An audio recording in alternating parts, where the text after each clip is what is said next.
But I had to tell him the effect, the powerful effect that he had on a nation and on people, his people.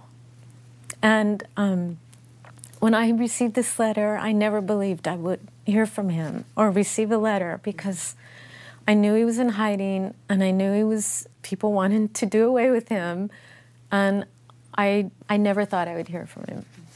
And this is what he wrote. I was deeply touched by your letter and want to thank you from the bottom of my heart for your warm words and thoughts. Like you, I too believe that the day is getting closer when the good Lord will do justice to the Romanian people. And I, like you, I strongly believe that all of us who care about that once marvelous corner of the world should do something to help him. I can probably understand more easily than other Americans your feeling that people living in freedom often take freedom for granted, like the air they breathe. Red Horizons tries to open a window for the American reader looking out on the incredible life at the court of any Soviet bloc leader. I have dedicated it to all political prisoners, kept hostage against their will, who are crying for help from the free world. Once again, I want to say that I was deeply moved by your letter, as well as by your strong belief in freedom. Thank you for taking the trouble of sharing your feelings with me, even without knowing if your letter would ever reach me. With kindest regards, Ion Mihai Pacepa.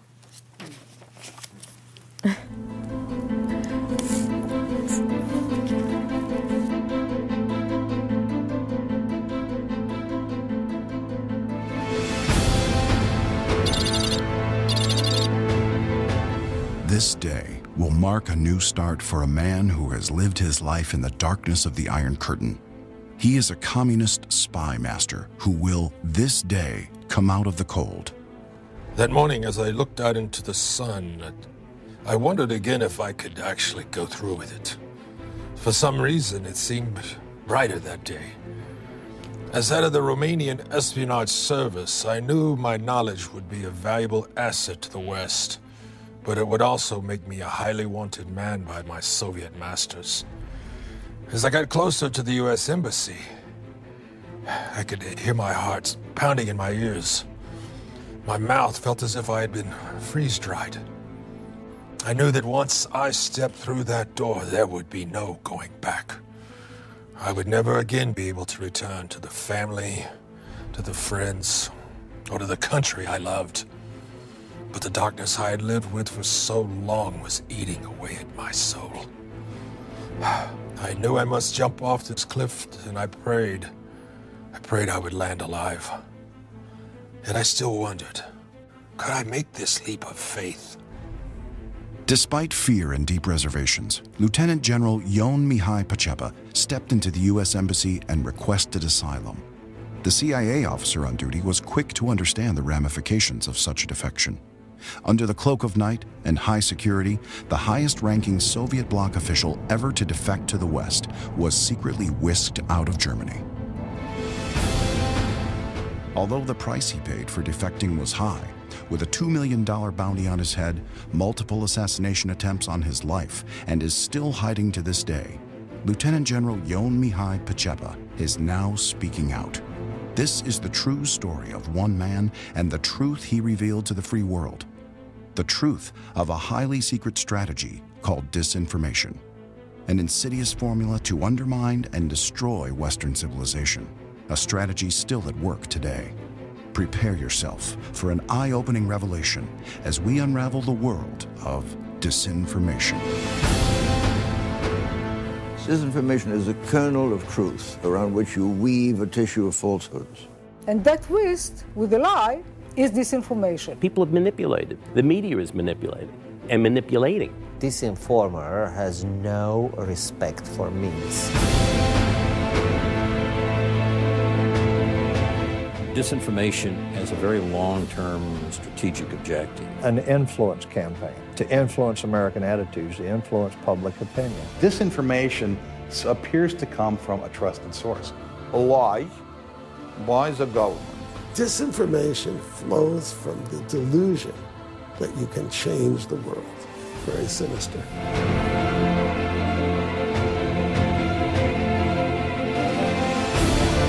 The disinformation has been going on for years and years. If you can get the New York Times to release your misinformation, it becomes disinformation. It's deceptive, it's disgusting, it's despicable, and it's part of their political program. It's part of an overall strategy.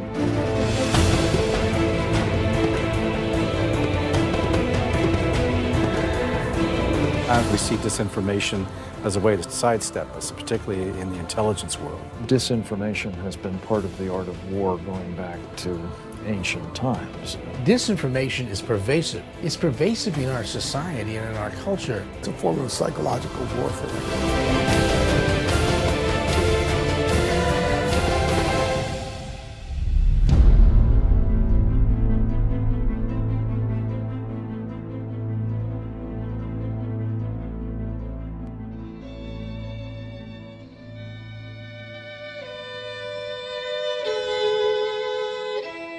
Born in Bucharest, Romania in the fall of 1928, Ion Mihai Pacepa grew up an only child of two rather different but loving parents. His devoted father was a workaholic who carved out a career repairing cars. Though he put no belief in God, he had a strong ethical knowledge of right and wrong and instilled that in his son. Mihai's mother loved her husband, and as a woman of faith, she prayed for him daily. Her moral worldview in a right and just Christian God was ingrained in her son from an early age, a seed of compassion that would someday bear fruit. The young Pacepa also learned a love for music and art, and at the age of 9, he could play Beethoven's difficult Kreutzer Sonata on his violin.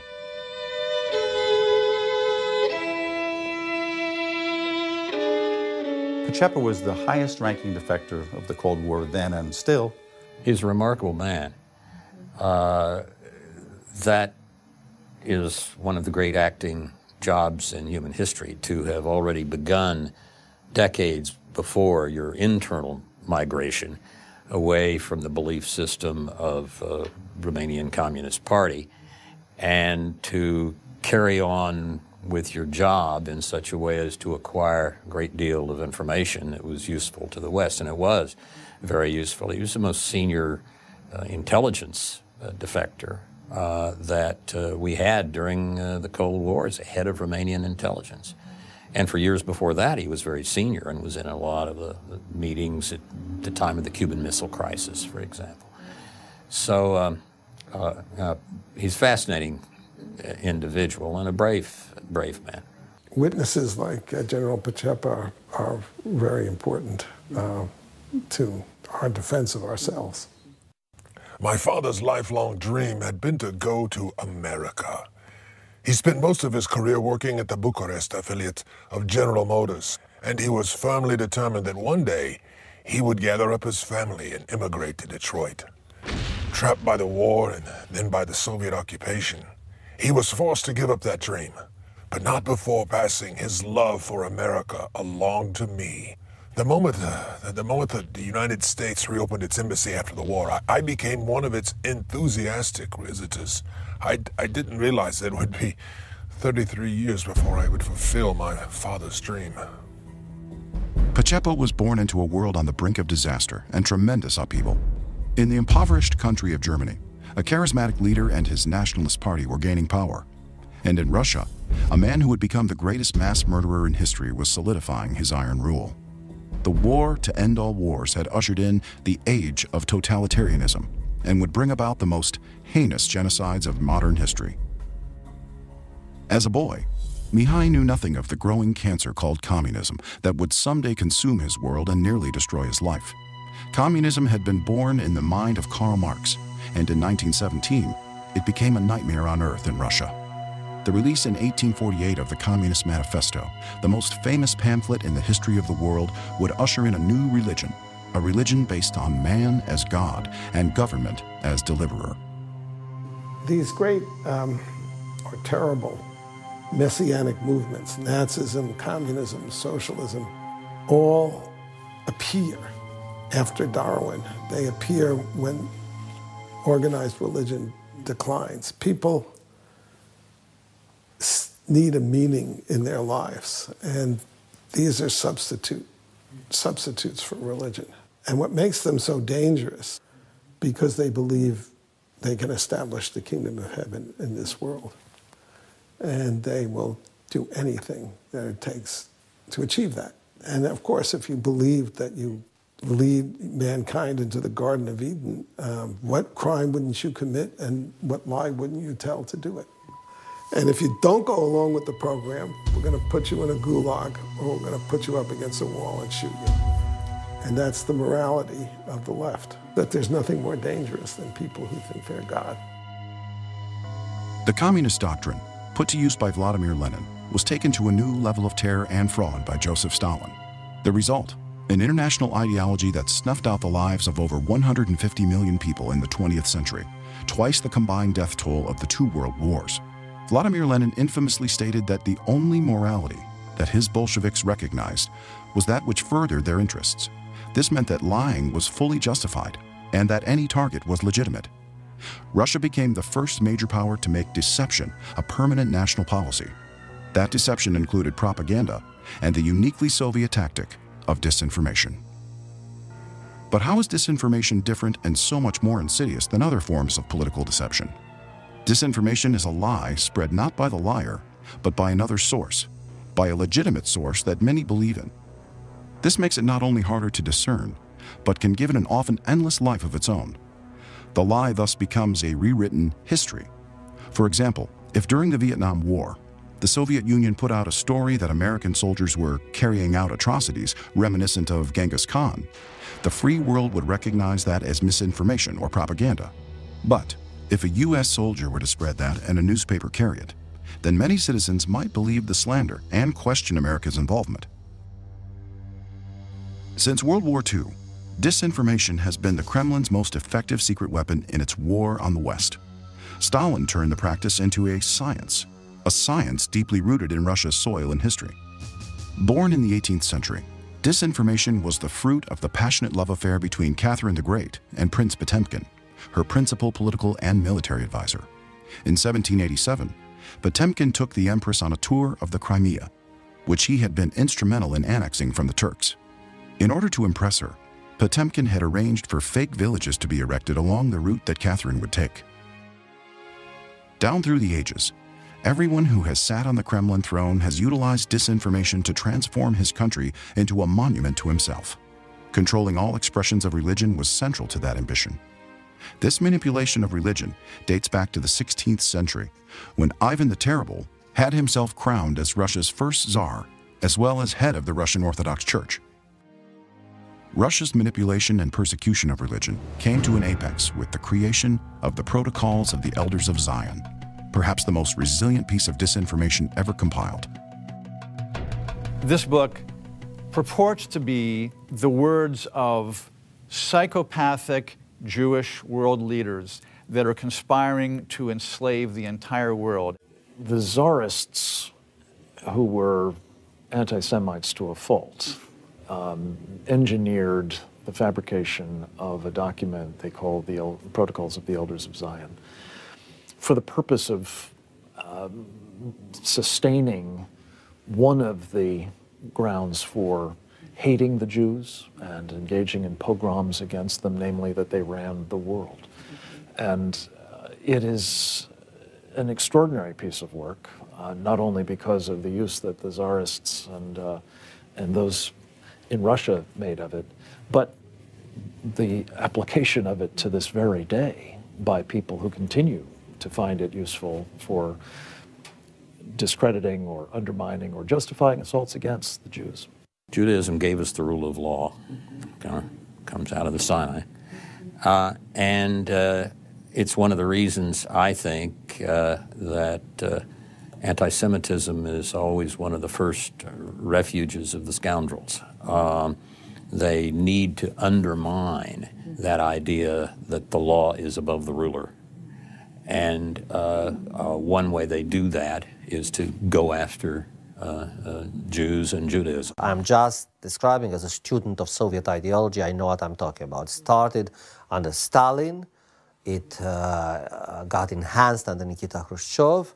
And obviously, anti-Zionism became a fundamental underpinning of the Soviet ideology. Soon after Lenin died in 1924, Stalin revived the protocols and made it the basis for his anti-Semitic purges. Over 7 million Russians were framed as Zionist spies and executed at Stalin's order. In Germany, Hitler used the protocols to blame the Jews for all of the disasters that had befallen the country. The Nazis translated the protocols into many new languages and flooded the world with them to create the impression of a Jewish conspiracy aimed at world domination, thus justifying the persecution of Jews as a matter of self-defense. If you read some of the documents of the Nazis and newspapers of the Nazis and so on, you will see that they considered the protocols, Hitler himself considered protocols to be a historical evidence for their anti-Semitic fantasies. The use of disinformation to promote anti-Semitism did not, however, end with the defeat of Nazi Germany. In the late 1960s, KGB chief Yuri Andropov gave the protocols a new life in the Middle East. During the Cold War, disinformation became a national policy. More people in the Soviet bloc worked for the disinformation machinery than for the Soviet army and defense industry put together. The bloc's intelligence community alone had well over 1 million officers and several million informants around the world. All were involved in deceiving the West, as well as their own people. Let us be aware that while they preach the supremacy of the state, declare its omnipotence over individual man, and predict its eventual domination of all peoples on the earth, they are the focus of evil in the modern world. President Ronald Reagan shocked people when he called the Soviet Union the evil empire. But it was evil. And the disinformation operation of its KGB and the whole intelligence apparatus was a key part of advancing that evil agenda. Basically, the Soviet government, it was extremely successful in brainwashing millions and millions of people. On September 1st, 1939, Germany invaded Poland and set the world at war once again. 16 days later, Russia invaded Poland from the east in accordance with a secret protocol in the pact between Stalin and Hitler. This non-aggression agreement also gave Stalin the right to take parts of Romania and other parts of the Baltic. Without warning, on June 22, 1941, Germany terminated the pact and invaded the Soviet Union. Stalin's trust in Hitler cost Russia dearly. He even ignored intelligence warnings that Germany was likely to attack, believing such reports to be disinformation. Within 6 months, the Soviet military had suffered 4.3 million casualties, and Germany had captured 3 million Soviet prisoners. Although it was the most dedicated ally of Germany, Romania eventually turned to the Allied side. On August 23, 1944, just as the Red Army was penetrating the Moldavian front, King Michael led a successful coup to depose the Antonescu dictatorship. This resulted in a split of the country between those that still supported Germany and those that supported the new government. Many in Romania had been fooled by Hitler, his propaganda, his disinformation. But my father, we could see him for what he was. I learned then to hate dictators. When Romania joined the Allies at the age of 16, I found myself fighting the Germans with a gun in my hands. 4 years of war squeezed Romania like a sponge, and what little remained had been stolen by the Soviet army. Despite the war, I finished high school, and in 1947 was number 3 on the list of students admitted to the Polytechnica University of Bucharest. With the war over, I thought the nightmare had ended. Little did I know what was ahead for me and my country. From Stettin in the Baltic to Trieste in the Adriatic, an iron curtain has descended across the continent. The Communist parties, or fifth columns, constitute a growing challenge and peril to Christian civilization. Churchill's Fulton speech of 1946, which actually finally made America and Britain recognize that there is ideological war, whether they want it or not, and they deliberately accepted this fact and started to fight this war. Following the war, Russia held the upper hand as the Red Army occupied and held much of Eastern Europe with a military 3 times greater than the Allied forces in the West. Yet, at the Yalta Conference, as part of the Big Three, Stalin agreed that all liberated European and former Axis satellite countries would hold free elections. Soviet Minister Molotov expressed worry that the Yalta Agreement's wording might impede Russia's plans. Stalin responded, "Never mind, we'll do it our own way later." Stalin knew he had another secret disinformation weapon in his arsenal, a tactic called framing. Many believe that the worst damage from Soviet intelligence operations against the West has been the theft of highly classified secrets. In actuality, the worst and often irreparable damage done to the free world has been caused by the Kremlin's disinformation operations, designed to change the past. In KGB jargon, changing people's pasts was called framing, and it was a highly classified disinformation specialty. Both Lenin and Stalin successfully purged millions of rivals, opponents, and uncooperative citizens by framing them as traitors or Zionist spies. In 1945, Stalin decided to use his disinformation machine to take control of Eastern Europe. Nazi sympathizers were considered the most vile people at that time, and to be framed as such meant to be ostracized, arrested, or to be sentenced to death. Stalin used this black art of framing on numerous innocents. I saw as Romania's heroic King Michael was framed as a Nazi collaborator and Western spy and forced to abdicate. Within just a few years, virtually the entire Romanian economy was running on stolen property. With control of the media, the government launched powerful disinformation offensives to persuade everyone that Romania could be changed into a prosperous country just by confiscating others' wealth. And Romania was supposed to be an Allied control after 1945. Why was that so much free hand given to Stalin? That's my accusation. The Sovietization of Eastern Europe was accomplished by the Kremlin through subversive framing operations. All the initial leaders of the Eastern European countries were absolute nobodies, some even criminals, but all swore loyalty to the Kremlin's religion, Marxism, Leninism, Stalinism. The Soviet disinformation machinery thus framed the useful ones as national heroes, and the anti-communists became Nazis. Huge crowds such as these shown here gather in the square before St. Peter's in Rome, where His Holiness Pope Pius XII speaks to them. This year, 400,000 listened intently to his solemn Easter message. In it, he warned the world that a time of serious crisis is at hand, and gravely cautioned his listeners against red factions who would seize power in Italy and deny Christianity its right to exist. He despised the notion of communism, and he despised the notion of godless countries.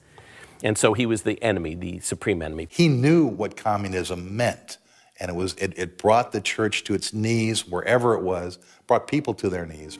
For Stalin's plan to succeed, he knew he must destroy one of his greatest enemies. The church within those countries was his next target. The war between communism and the Catholic Church is almost as old as communism itself. In Russia, Lenin killed thousands of priests and closed most churches to make Marxism-Leninism the country's sole religion. Most Americans and most people in the Western world do not understand what communism is about. Communism is first, way before economic system, is a religion. It has a God, his name is Lenin.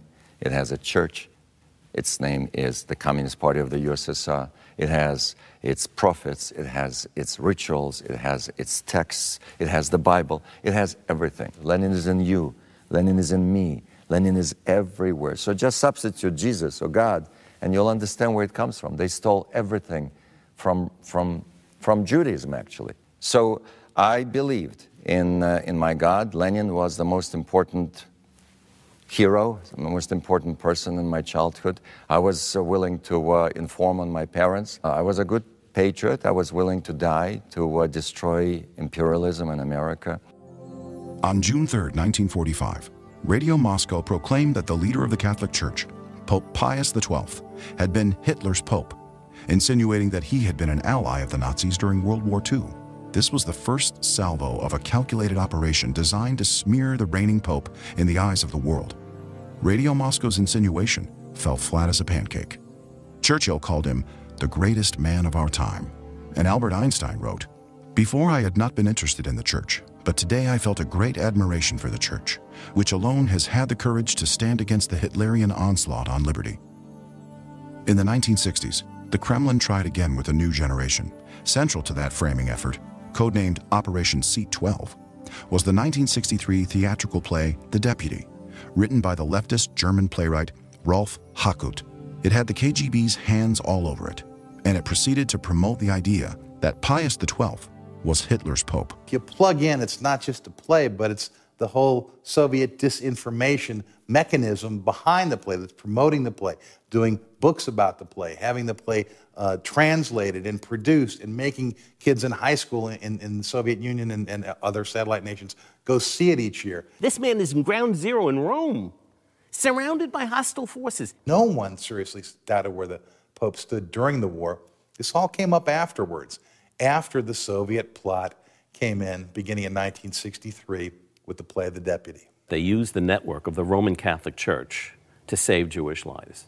Every rectory, every convent, every school throughout Rome became a sanctuary for Jews. In Rome, they saved about 8,000 Jews that way, and had one of the highest percentages of anywhere people being saved. There are a lot of testimony from Jewish people who say, you know, I was there, or my relatives were there. The Concordat that was signed with Germany enabled the church to save converted Jews. He was infiltrated by spies and still managed to save Jewish lives, which were not part of his flock.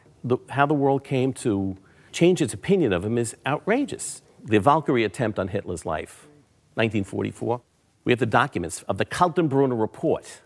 It names Pacelli and his secretary Lieber as co-conspirators. Why? Because they were. They actually said that they would not interfere to negotiate a peace unless Hitler was dead. He was hailed at the liberation of Rome, at the end of the war, at the time of his death in 1958. There are letters that the Holy See was inundated with letters and tributes and thanks and stuff, and everyone, and that's 1958. By 1963, he's a villain. How does that happen? Well, it happens because it was an orchestrated campaign. In January 1951, just before I was about to graduate from college, I was drafted and became an officer of Romania's political police, the Securitate.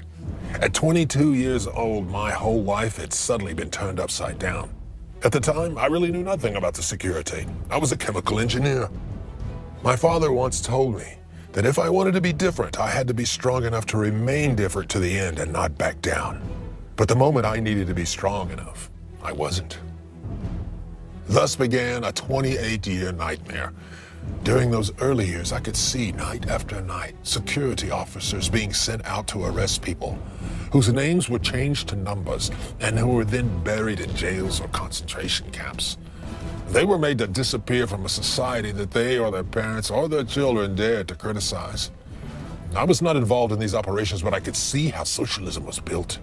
Behind a daily propaganda, behind secret decrees and show trials, and often sentences without trials. A system that nullified elementary justice and human rights. I discovered over the years, it's impossible for Americans to really get it. It's not anything that you can imagine. When you were arrested as dissident in the Soviet Union and were under interrogation, for about 1 year, you would be totally isolated, completely. Neither your lawyer nor one else would have access to you.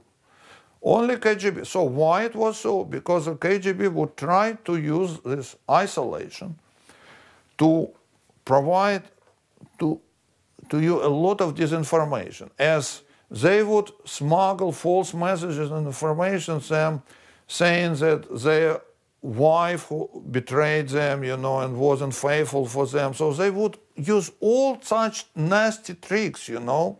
It's all part of disinformation. Why they would do it? They want to break your will, you know. They want you to give up while you are under interrogation. Lenin originated a new disinformation program in 1902. He created a number of mass organizations intended for wide membership and which, therefore, can be as loose and as public as possible. In order, however, to appeal to much larger audiences, they created front organizations. Headquartered outside of Russia and pretending to be independent international entities, these tentacles of Soviet power grew into homegrown disinformation efforts that still haunt us today.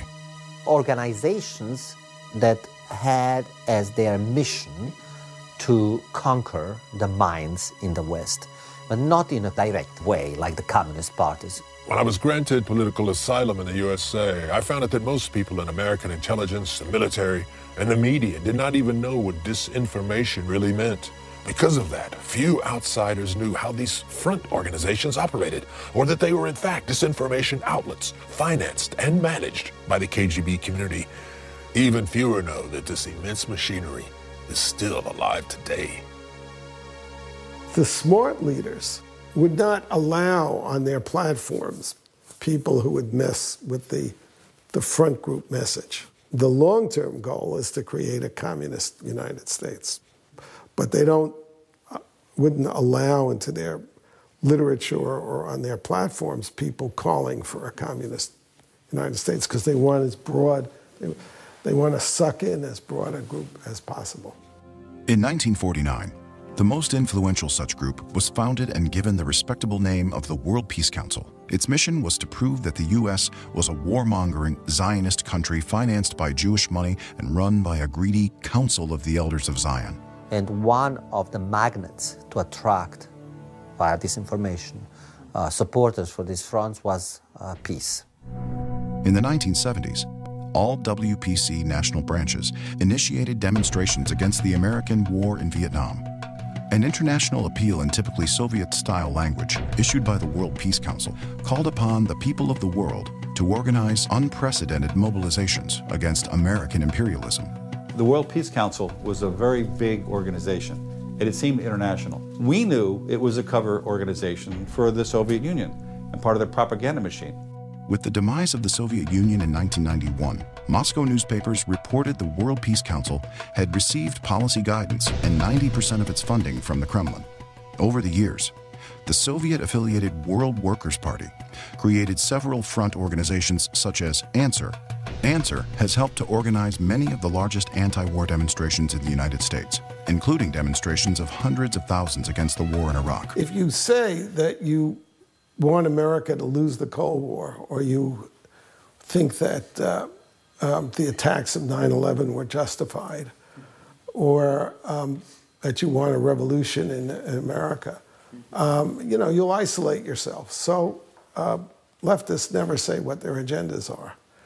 They tell you that they're for peace. We have these anti-war movements, which are nothing of the sort.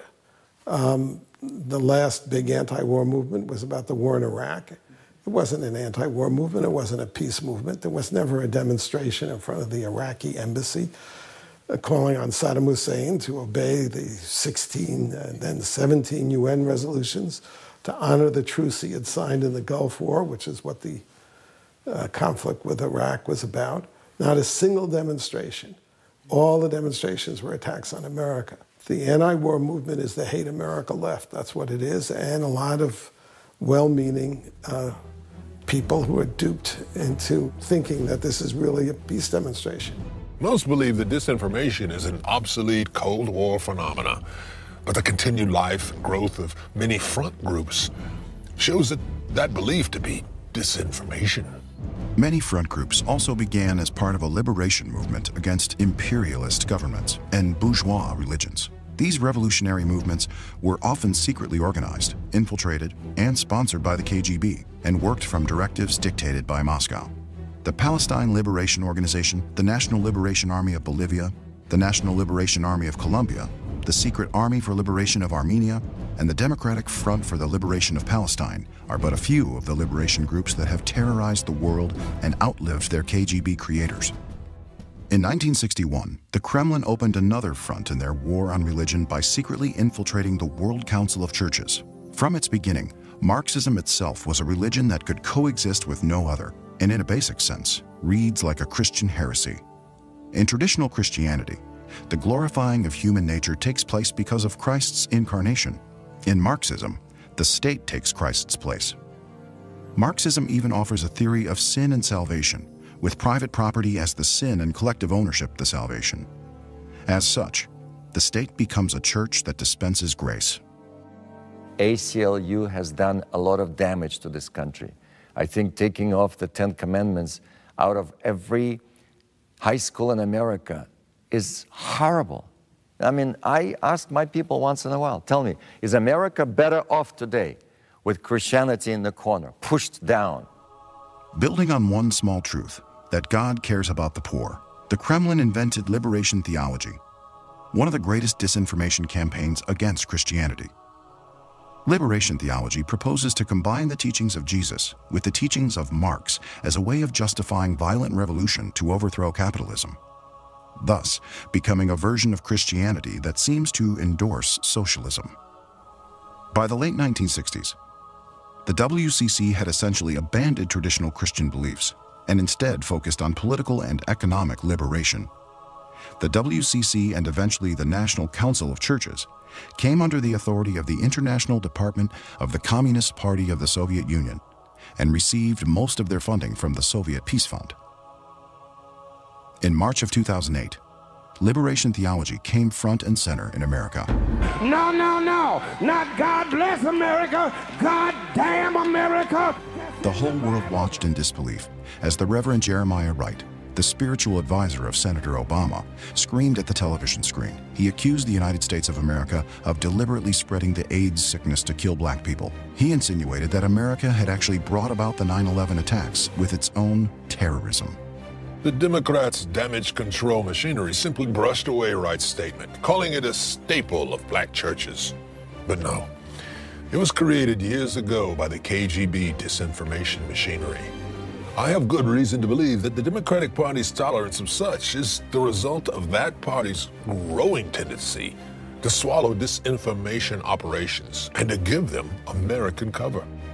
In the 1950s, the FBI produced a 100-plus page classified report on the subject of communist campaigns. The Bureau defined campaigns as concentrated, continuous, and concerted succession of agitation and propaganda activities, specifically devised and timed to sway public opinion.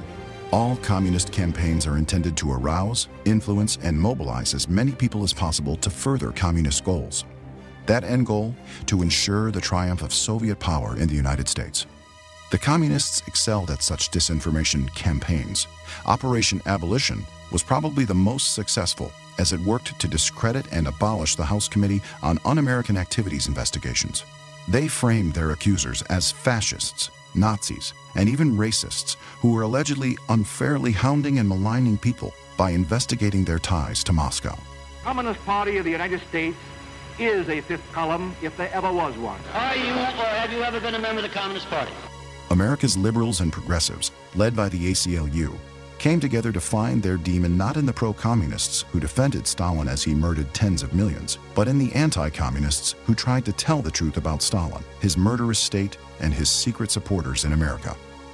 Of special interest and engaged in this campaign was Frank Marshall Davis, a card-carrying member of the Communist Party USA. Still today, the likes of Davis himself continue to be protected by liberals who portray him as an innocent civil rights crusader, hounded by the McCarthyites. In the 1970s, he would go on to mentor a young Hawaiian boy named Barack Obama. The disinformation curiously continues.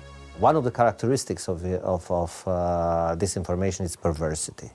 The goal is everything, and the means, whatever means can be used, they will be used.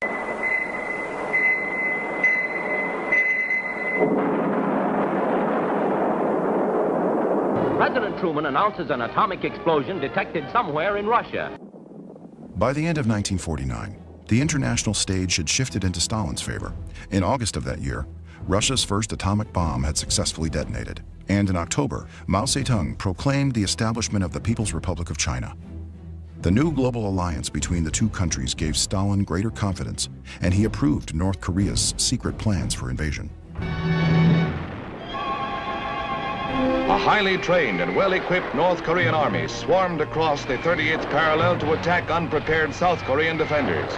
Caught off guard, they were all but overwhelmed until the United Nations took its historic vote to intervene. The Cold War had become hot. But before it had ended, Stalin was gone. March 1953, the Soviet Union mourns the death of Stalin. For almost 3 decades, he had ruled supreme. Now they must learn to carry on without him. At that time, I was already a Soviet bloc intelligence officer, but I was not yet aware that a Soviet leader's image was so important that he would go to any lengths, even to the point of killing and imprisoning millions, rewriting history, destroying institutions, manipulating religion, and changing traditions, all in developing his cult of personality. Stalin's successor, Nikita Khrushchev, began his reign by executing the whole leadership of Stalin's political police as traitors. The chief Soviet intelligence advisor to Romania, General Alexander Sakharovsky, was appointed to head foreign intelligence in Moscow. In Romania, he had been my de facto boss, and so fate brought me into Khrushchev's inner circle. As I would be pushed to the top of Romania's foreign intelligence, I would learn of some of Khrushchev's most important foreign political projects. Nikita Khrushchev was certainly the most controversial Soviet to reign in the Kremlin. In a disinformation operation called The Secret Speech, he unmasked Stalin's crimes. But his hands were far from clean. Khrushchev's close association with Stalin's Great Purge made him aware of what political crime could accomplish. The practice of resorting to political assassinations remained with Khrushchev, and he made it a main instrument of his own foreign policy. Many times I heard Khrushchev say, both when he was sober and when he was drunk, that Stalin had made one inexcusable mistake. He had turned his political police against the Soviet Union's own people. Our enemies were not in the Soviet Union, Khrushchev would explain. America's millionaires were the ones who were determined to wipe communism off the face of the earth. They were our deadly enemies. They were the rabid dogs of imperialism.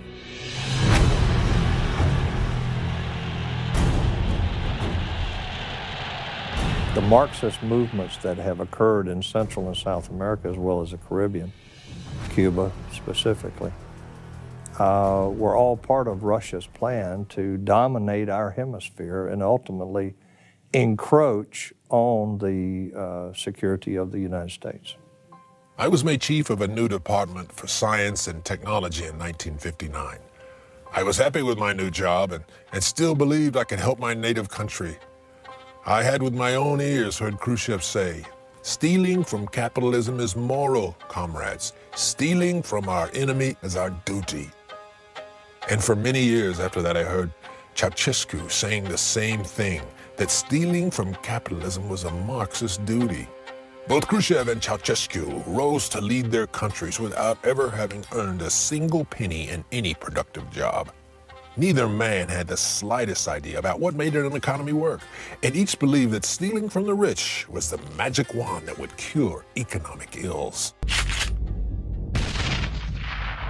Let every nation know, whether it wishes us well or ill, that we shall pay any price, bear any burden, meet any hardship, support any friend, oppose any foe, to assure the survival and the success of liberty. In the mid or late 1950s, the Soviet bloc intelligence services were ordered to recruit American servicemen. We found that sergeants were much more accessible than higher-ranking officers. What you would call loose women were used as spotters at bars and nightclubs located near U.S. bases in Germany and Japan. Many of these sergeants, as we called them, were able to provide excellent information if given the right guidance. Lee Harvey Oswald was an American serviceman stationed at a top-secret U-2 airbase in Japan in 1957. As a Marine Corps radar operator, Oswald possessed clues to the flight altitude of the high-flying spy plane. It was no coincidence, therefore, that the Soviet Union shot down a U-2 in May of 1960. He had an unusual fascination of Marxism, so at the end of his duty in Japan, Oswald decided to live in the workers' paradise. In October of 1959, he defected to the Soviet Union and remained there for 3 years.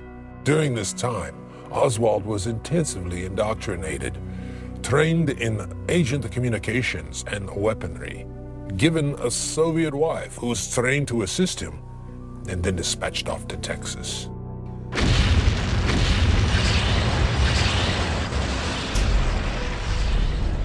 From the failed Bay of Pigs invasion of Cuba, Kennedy earned the KGB codename Pig. Bolstered by that failure, Khrushchev decided to bully the president and force the Americans to give up West Berlin. He thought Kennedy was a willing dupe, but Kennedy proved otherwise. The source of world trouble and tension is Moscow, not Berlin. And if war begins, it will have begun in Moscow and not Berlin. For the choice of peace or war is largely theirs, not ours. In August of 1961, Khrushchev ordered the construction of a wall to end the exodus of East Berliners to the west. In response, Kennedy ordered the mobilization of forces in West Berlin. By October 27th, Soviet and American tanks stood 100 meters apart on either side of the checkpoint. The Berlin crisis of 1961 ended peacefully the next day, following a Soviet understanding to withdraw tanks. Kennedy had shown that neither he nor the free world would back down from Khrushchev. All free men, wherever they may live, are citizens of Berlin. And therefore, as a free man, I take pride in the words, Ich bin ein Berliner.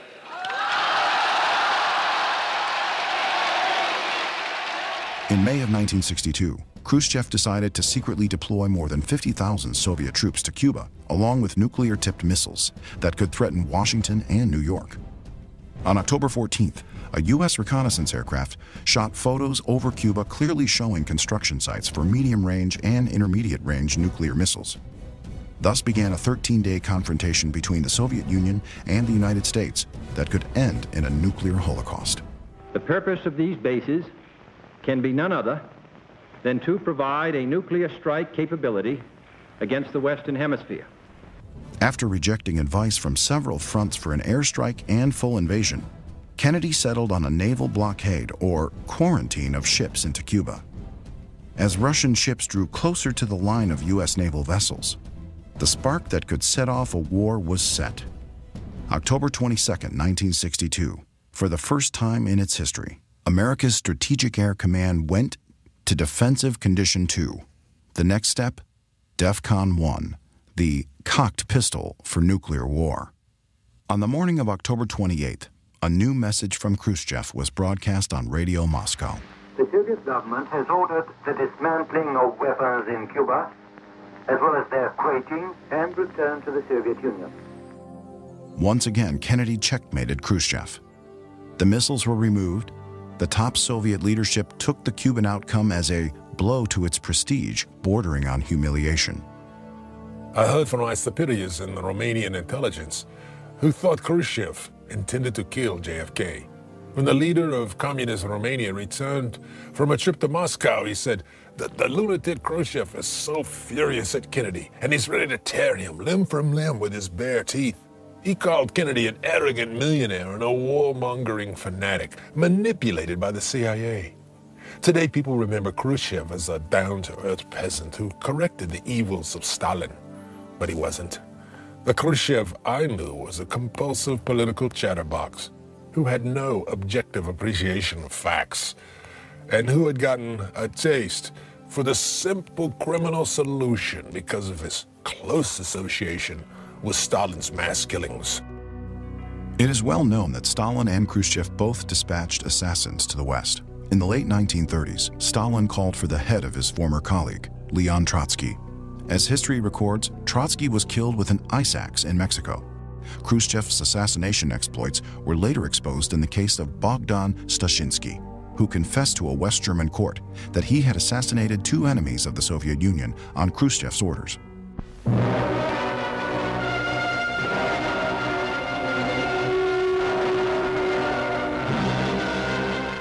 A dark page in the annals of America has been written to the crack of an assassin's bullet.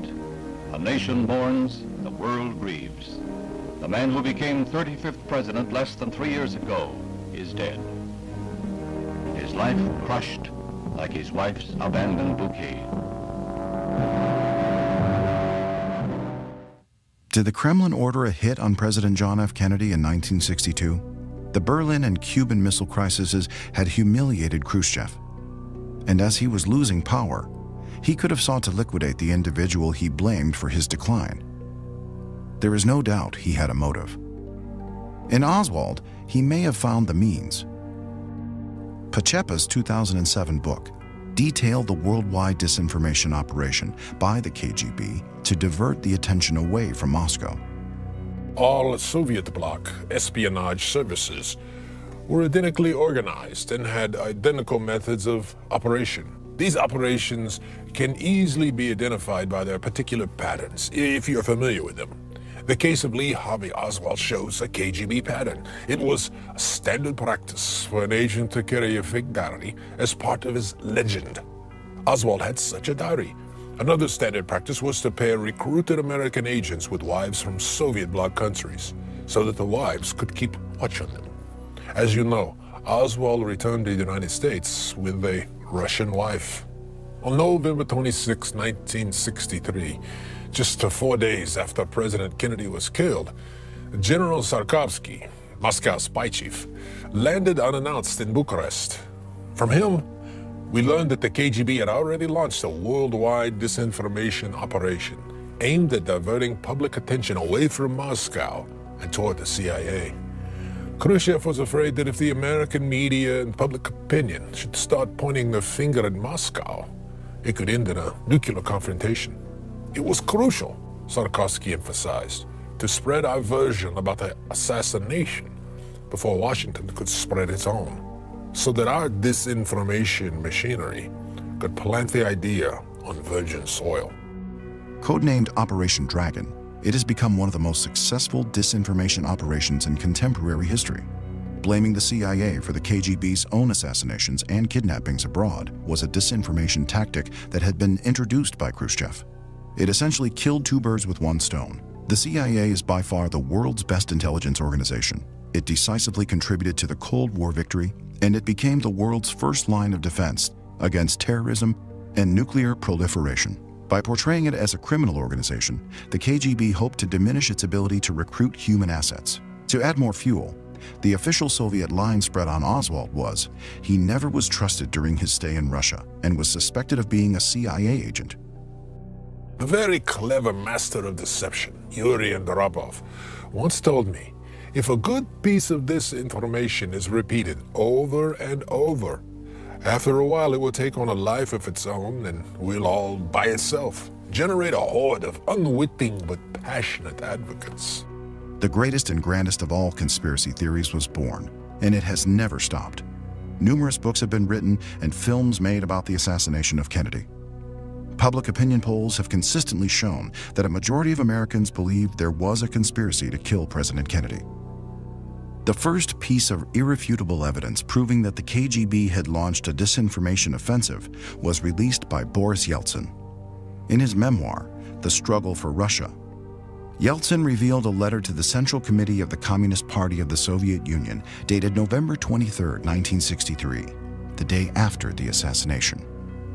Signed by the KGB chairman, the letter recommended publishing in a progressive paper in one of the Western countries an article exposing the attempt by reactionary circles in the USA to remove the responsibility for the murder of Kennedy from the real criminals, those being the racists and ultra-right elements guilty of the spread and growth of violence and terror in the United States.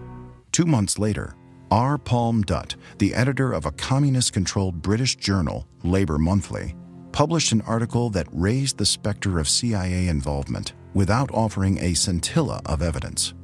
In 1992, the British smuggled Vasily Metrokin, a KGB archivist, out of the Soviet Union along with some 25,000 highly classified copies from the KGB archives. Those documents represented just a minuscule part of the whole KGB archive. But nevertheless, the FBI described that archive as the most complete and extensive intelligence ever received from any source. The biggest counterintelligence bonanza of the post-war period.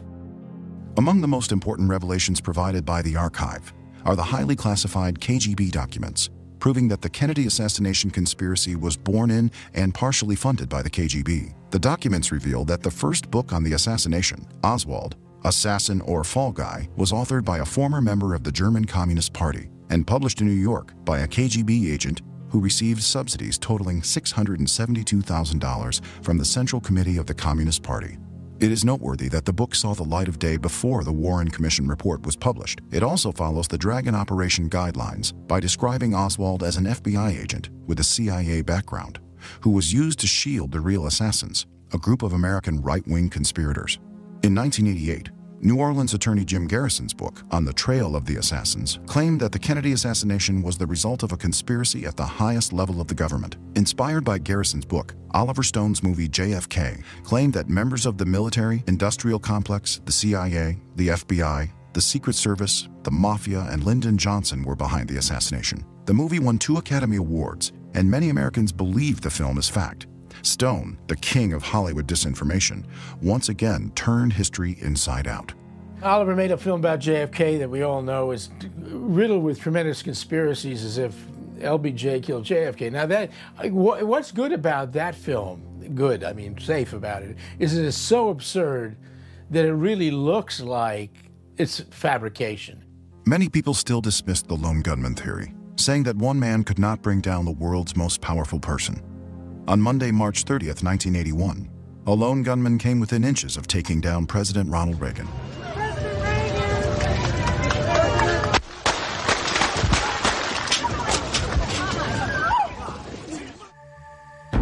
My fellow Americans, as President and Commander-in-Chief, it is my duty to the American people to report that renewed hostile actions against United States ships on the high seas in the Gulf of Tonkin have today required me to order the military forces of the United States to take action in reply.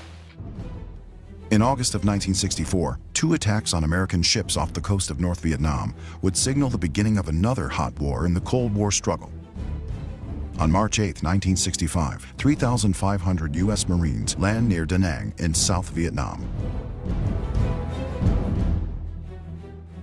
On March 19, 1965, Gheorghe Dej, Romania's first communist dictator, dies. 3 days later, officials of the Politburo turn to Nicolae Ceausescu and elect him General Secretary, thus beginning the 30-year rule of one of the most corrupt and brutal dictators in history. Nicolae and Elena Ceausescu would institute a cult of personality, turning Romania into a laboratory for fear, misery, and poverty. In June of 1967, the fast and decisive Six-Day War in the Middle East came to an abrupt end. Victorious Israeli forces had taken control of the Sinai Peninsula and the Gaza Strip from Egypt, the West Bank and East Jerusalem from Jordan, and the Golan Heights from Syria. The defeat of the Soviet-backed countries of Egypt and Syria would have repercussions for many years to come.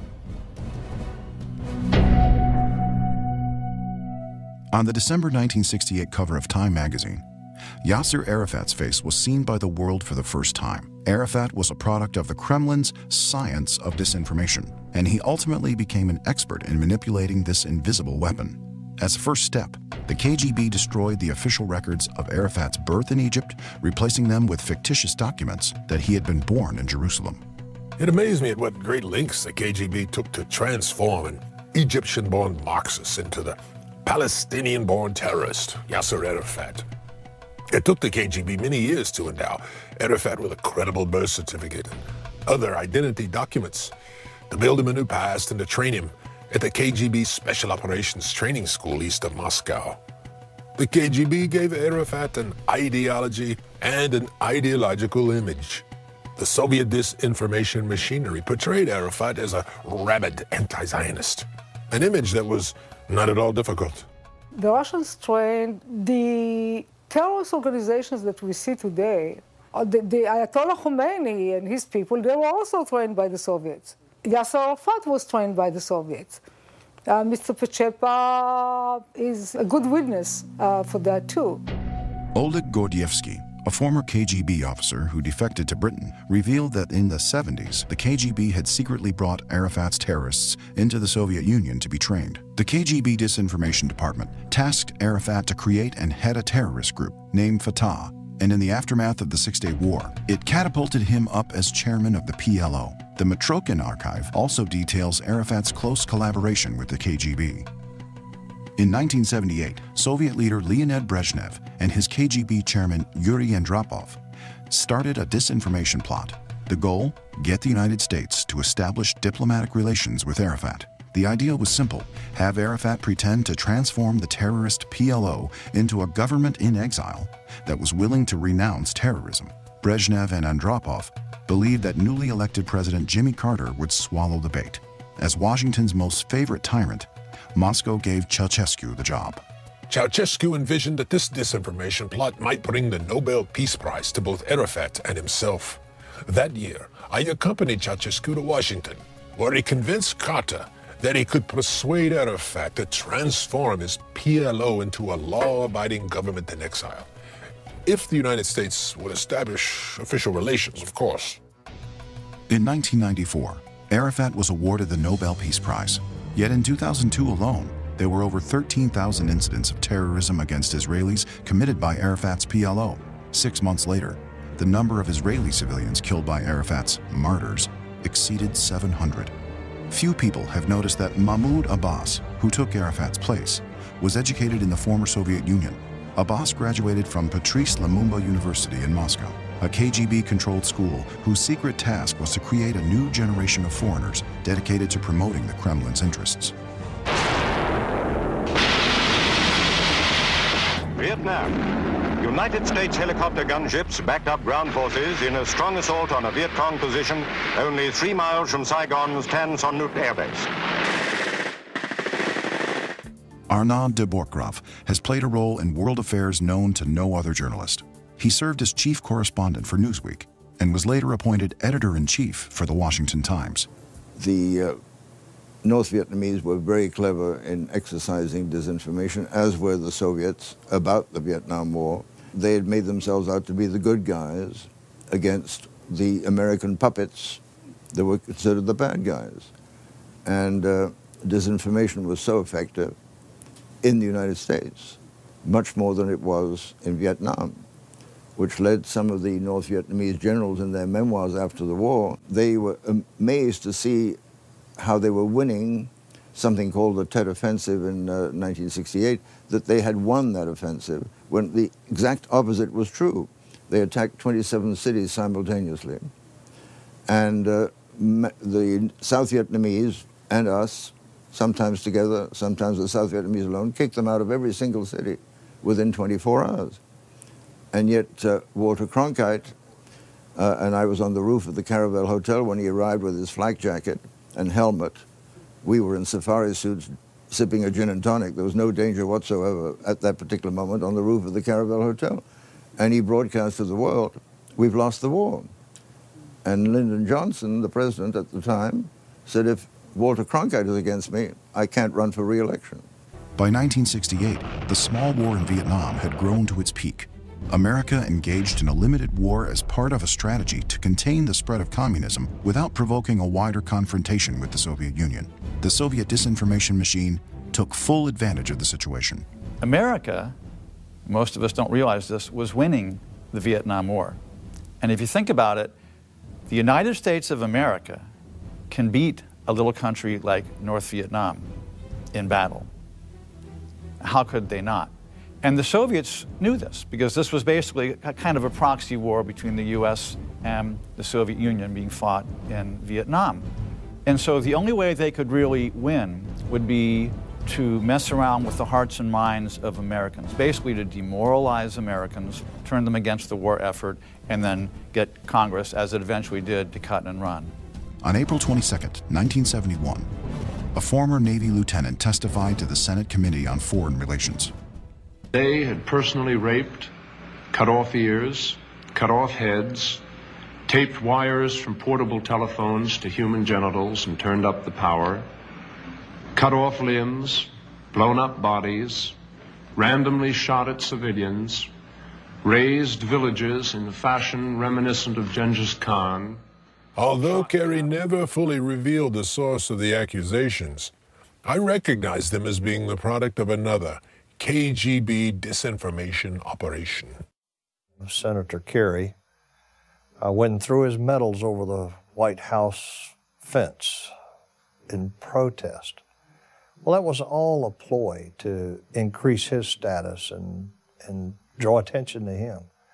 But the reality is, the things that he testified as to having seen, he never saw those things. He was perpetuating the myth of the left about our young men and women that served in Vietnam. And I think it's high time for Senator Kerry to come clean and apologize for what he did. We expect this of the Soviets, okay? They were our enemy. By proxy, they were the enemy we were fighting in Vietnam. We don't expect this from a person like John Kerry, and that message was carried forth by the so-called mainstream news media in the U.S. Throughout history, Americans had never before been anti-American. They were always a proud and independent people who loved their country and who won every military conflict up until its wars against communism. Then suddenly, a number of Americans began turning against their country's own wars. By 1968, the anti-Vietnam War protesters in the U.S. numbered almost 7 million. They came to regard their own government, not communism, as the enemy. The general perception in the U.S. is that America's anti-war movement was a homegrown product. In reality, it was the result of a still very secret disinformation operation ignited by the KGB. Its purpose was twofold. First, to counteract American efforts to stop communist expansion. And second, to create doubt around the world about American power, judgment, and credibility. It fulfilled both aims. KGB chief Yuri Andropov baptized the operation Ares after the Greek god of war.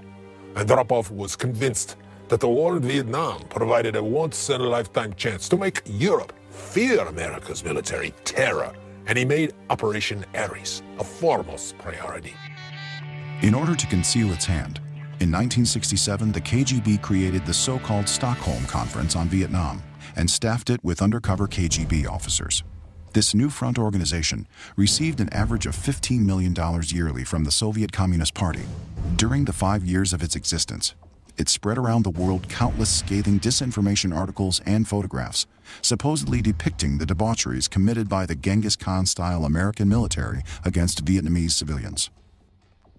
In a long discussion with Andropov about Operation Ares, he said that it turned America against her own government. It damaged America's foreign policy consensus, poisoned her domestic debate, and transformed the world's leftists into deadly enemies of American imperialism. He said, all we have to do is to continue planting the seeds of Ares, and eventually, American leftists would start pursuing it of their own accord. In the end, our original involvement would be forgotten, and Ares would take on a life of its own. Sadly, Andropov's prediction came true. The U.S. elections of 1974 brought in a new Congress dominated by leftist Democrats, who immediately restricted the financing of the war in Vietnam, and in 1976, cut the funding altogether. As the U.S. forces precipitously pulled out of Vietnam, the victorious communists massacred some 2 million people. Soviet Union had an agenda. Again, it's something that people don't get even today. They think Putin is just another guy. I mean, the Soviet Union wanted to take over the world. So even Vietnam War, I meet people, intelligent people, who are totally confused about Vietnam War. My secretary is proud that she marched, changed herself, and make love, not war. I mean, it was terribly executed, but the goal, America had to stop the spread of communism. It is like cancer, basically. In 1972, my life changed dramatically. Ceausescu made me the deputy chief of the Foreign Intelligence Service. Within a short time, I had absolute power over all the top organizations dealing with the West. So I was now inside the inner circle, and I saw up close Ceausescu, the country's idolized leader. It shocked me to find he didn't give a damn about the country. All he cared about was his power. And his illiterate wife was even more disgusting, spending vast sums of the country's money on herself. They both wanted to create their own dynasty for Romania. I traveled throughout that whole country, and the only picture billboard you ever saw was Elena and Nicolae Ceausescu's picture. Throughout the whole country, you never saw a billboard advertisement for anything. Nicolae Ceausescu became a member of the Communist Party as a teen in 1932. He was first arrested in 1933 at the age of 15 for street fighting, and for the next 10 years, spent his life in and out of prisons and prison camps.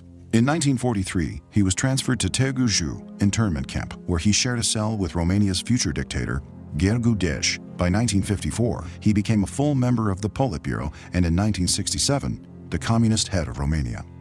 Was it sheer luck or damnable fate? In 1971, Ceausescu was inspired by the personality cults of North Korea's Kim Il-sung and China's Mao Zedong. Shortly after returning home, he began to emulate North Korea's system. Ceausescu created a pervasive personality cult, giving himself such titles as the Genius of the Carpathians, and even had a king-like scepter made for himself. In January of 1972, Soviet leader Leonid Brezhnev and his KGB chief, Yuri Andropov, believed the West was eager to encourage the least sign of thaw in a communist leader.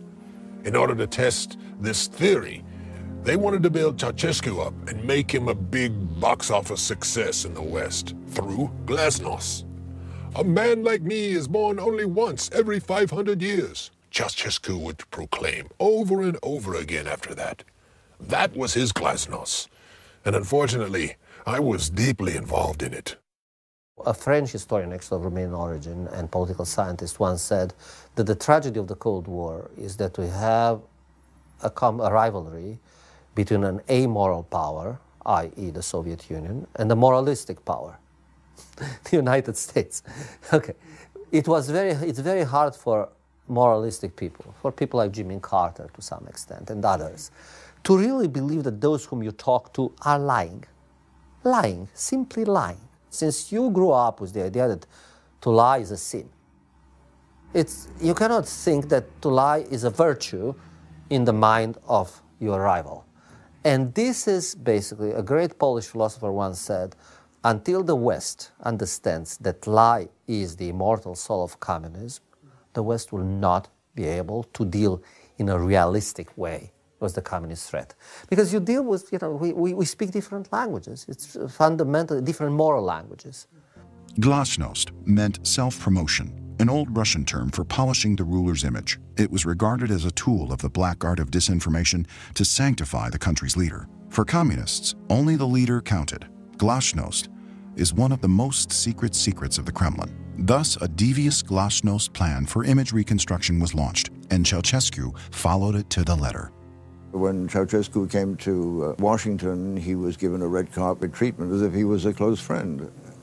And this was how clever the whole Soviet operation was in terms of disinforming us into believing that the Romanian intelligence service was separate from the KGB, therefore could work with the CIA. Every time I went to Romania, Romanians would ask me, does America know what's going on with us? When will America come? Does America know what's going on? They were so hungry for hope. They were so hungry. When will our salvation come? Who will deliver us from this nightmare? It was just a country ruled by fear. With all the power I gained, somehow I hoped I might be able to eliminate some of the endemic corruption. I was wrong. The corruption was so ingrained that nothing could stop it. Eventually, I realized that I, too, was just as corrupt as the rest of them. Freely, I had all their Western clothes, drinks, cigarettes, watches, anything else I could possibly want. I realized then that I would have to screw up my courage and break with this evil society. But privilege can generate cowardice. Communist rulers have always been very generous with their spy chiefs until they tire of them and kill them off. It proved hard for me to renounce my exorbitant lifestyle, my villa with its swimming pool, my fleet of cars and drivers, and my hunting lodges in the Carpathian Mountains. The more I thought about it, the harder it was for me to start down that path of no return. I knew that Ceausescu would do everything he could to kill me, so I got cold feet and put aside all thought of defecting. As I was now in the inner sanctum of the Soviet bloc intelligence community, I was sent to Moscow to meet with Andropov, the chairman of the Soviet KGB. He told me about the next step in his Middle East disinformation strategy. He called it a petri dish of hatred waiting to be exploited, the greatest disinformation campaign of modern times.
670 AD, the political religion of Islam begins its cancerous spread across the Middle East.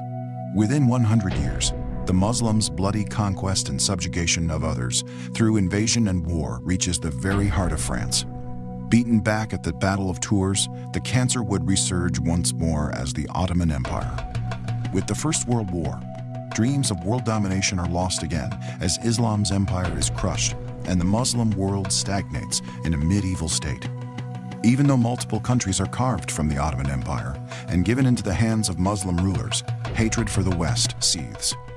The Middle East becomes a petri dish of ancient hatred for Jews and the reconstituted Jewish state.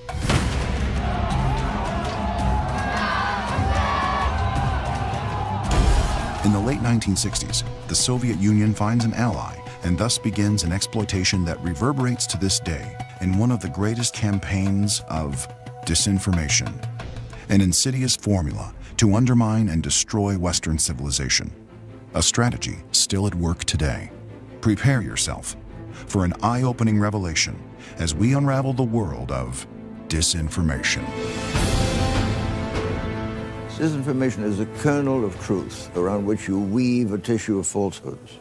And that twist with a lie is disinformation. People have manipulated. The media is manipulated and manipulating. This informer has no respect for means. Disinformation has a very long-term strategic objective. An influence campaign to influence American attitudes, to influence public opinion. Disinformation appears to come from a trusted source. A lie by the government. Disinformation flows from the delusion that you can change the world. Very sinister.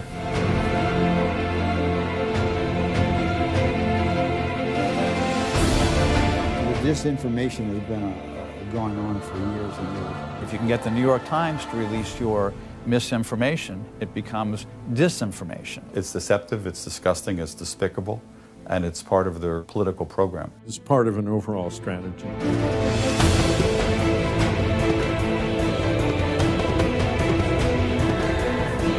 As we see disinformation as a way to sidestep us, particularly in the intelligence world. Disinformation has been part of the art of war going back to ancient times. Disinformation is pervasive. It's pervasive in our society and in our culture. It's a form of psychological warfare.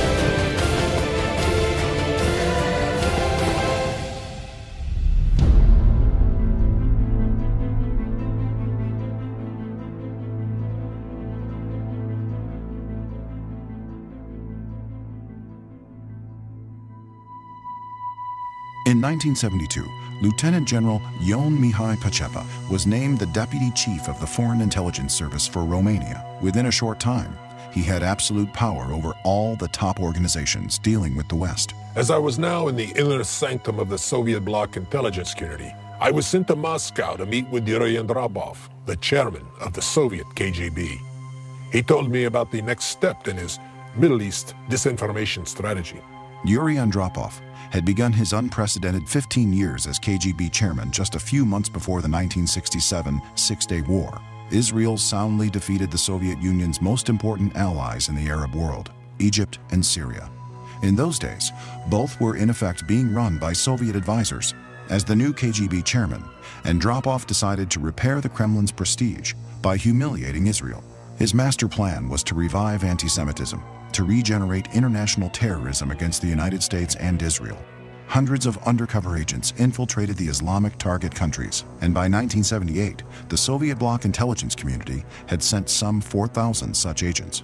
The KGB planted the seed by distributing an Arabic translation of the Protocols of the Elders of Zion, along with documentary material proving that the United States was a Zionist country whose aim was to start a new crusade on the Islamic world. Thousands of copies were disseminated throughout the Middle East. This was certainly one of the greatest disinformation campaigns of modern times. Kids in many Middle Eastern countries, Arab countries, read the protocols. The textbooks have references to the protocols as if this is the real, reliable documents. America is the great Satan, and Israel is the little Satan. That's what every leftist believes, and that's what every Islamist believes. And that would be what the KGB believed. So get the Jews. The terrorist war came into action at the end of 1968, when the KGB transformed airplane hijacking into an instrument of terror. Before 1969 came to an end, Palestinian terrorists, trained by the KGB, had hijacked their first El Al plane and landed it in Algeria. The hijacking had been planned and coordinated by the KGB, but to conceal his hand and drop off had the Popular Front for the Liberation of Palestine, a KGB front group, take credit for the hijacking.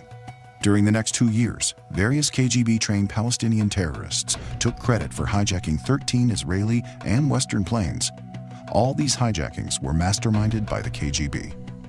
The Soviet Union was very involved with Arab nationalists, basically from the World War II period on, if not before. In the latter part of its lifespan, the Soviet Union began developing and I think very aggressively engaged in supporting people who weren't so much Arab nationalists as they were Islamists or jihadists, but in some degree were the sort of follow-on, the successors to the Arab nationalists. They trained terrorists. They helped them become much more formidable in terms of threat.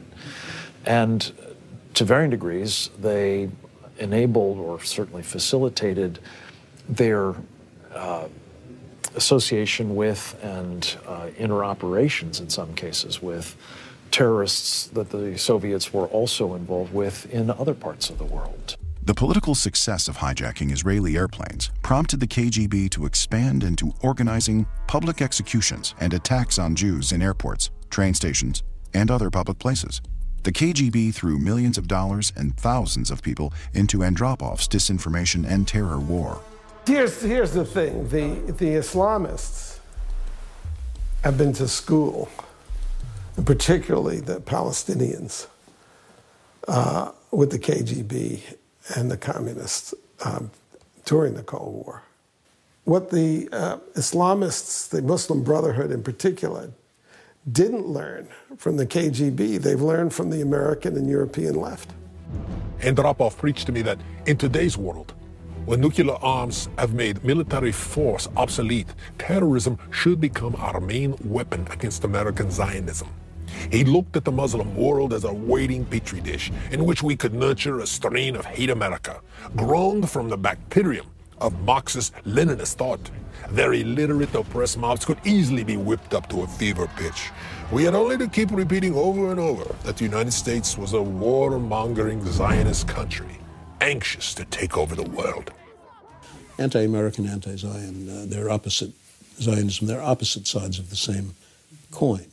And if it's easier to excite someone with anti-Zionism, knowing that it will also produce anti-Americanism, that is a classic invitation to disinformation specialists.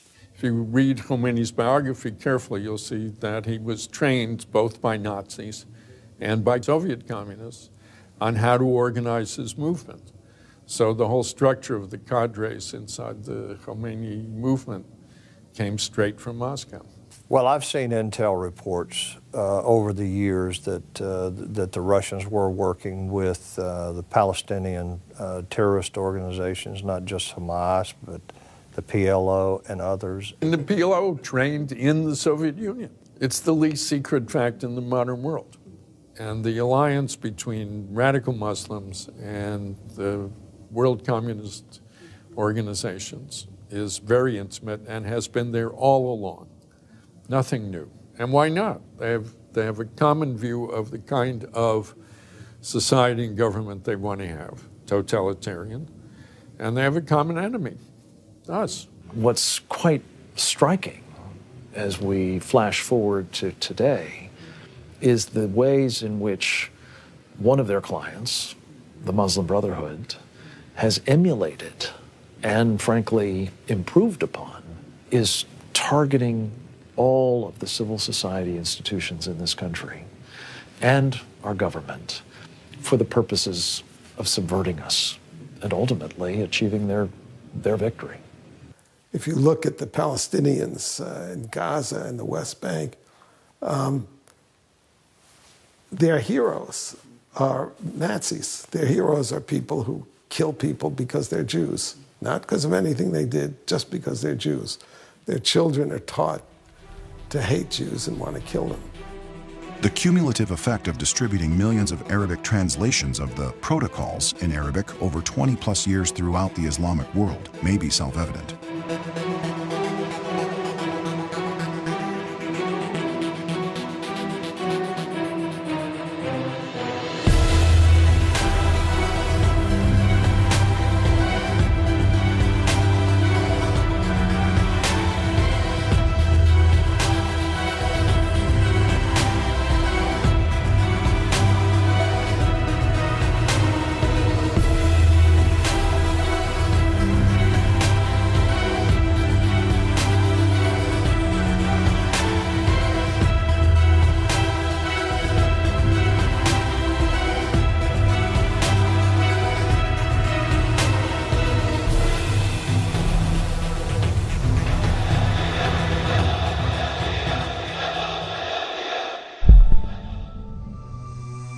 July 22nd, 1978, a date I will never forget.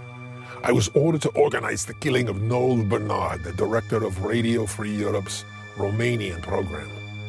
I knew then I had to ultimately decide, would I be a defector or a murderer?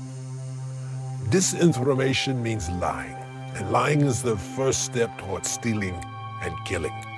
I might have done a lot of reprehensible things during all those years, but I had resolved never to be involved in political assassinations.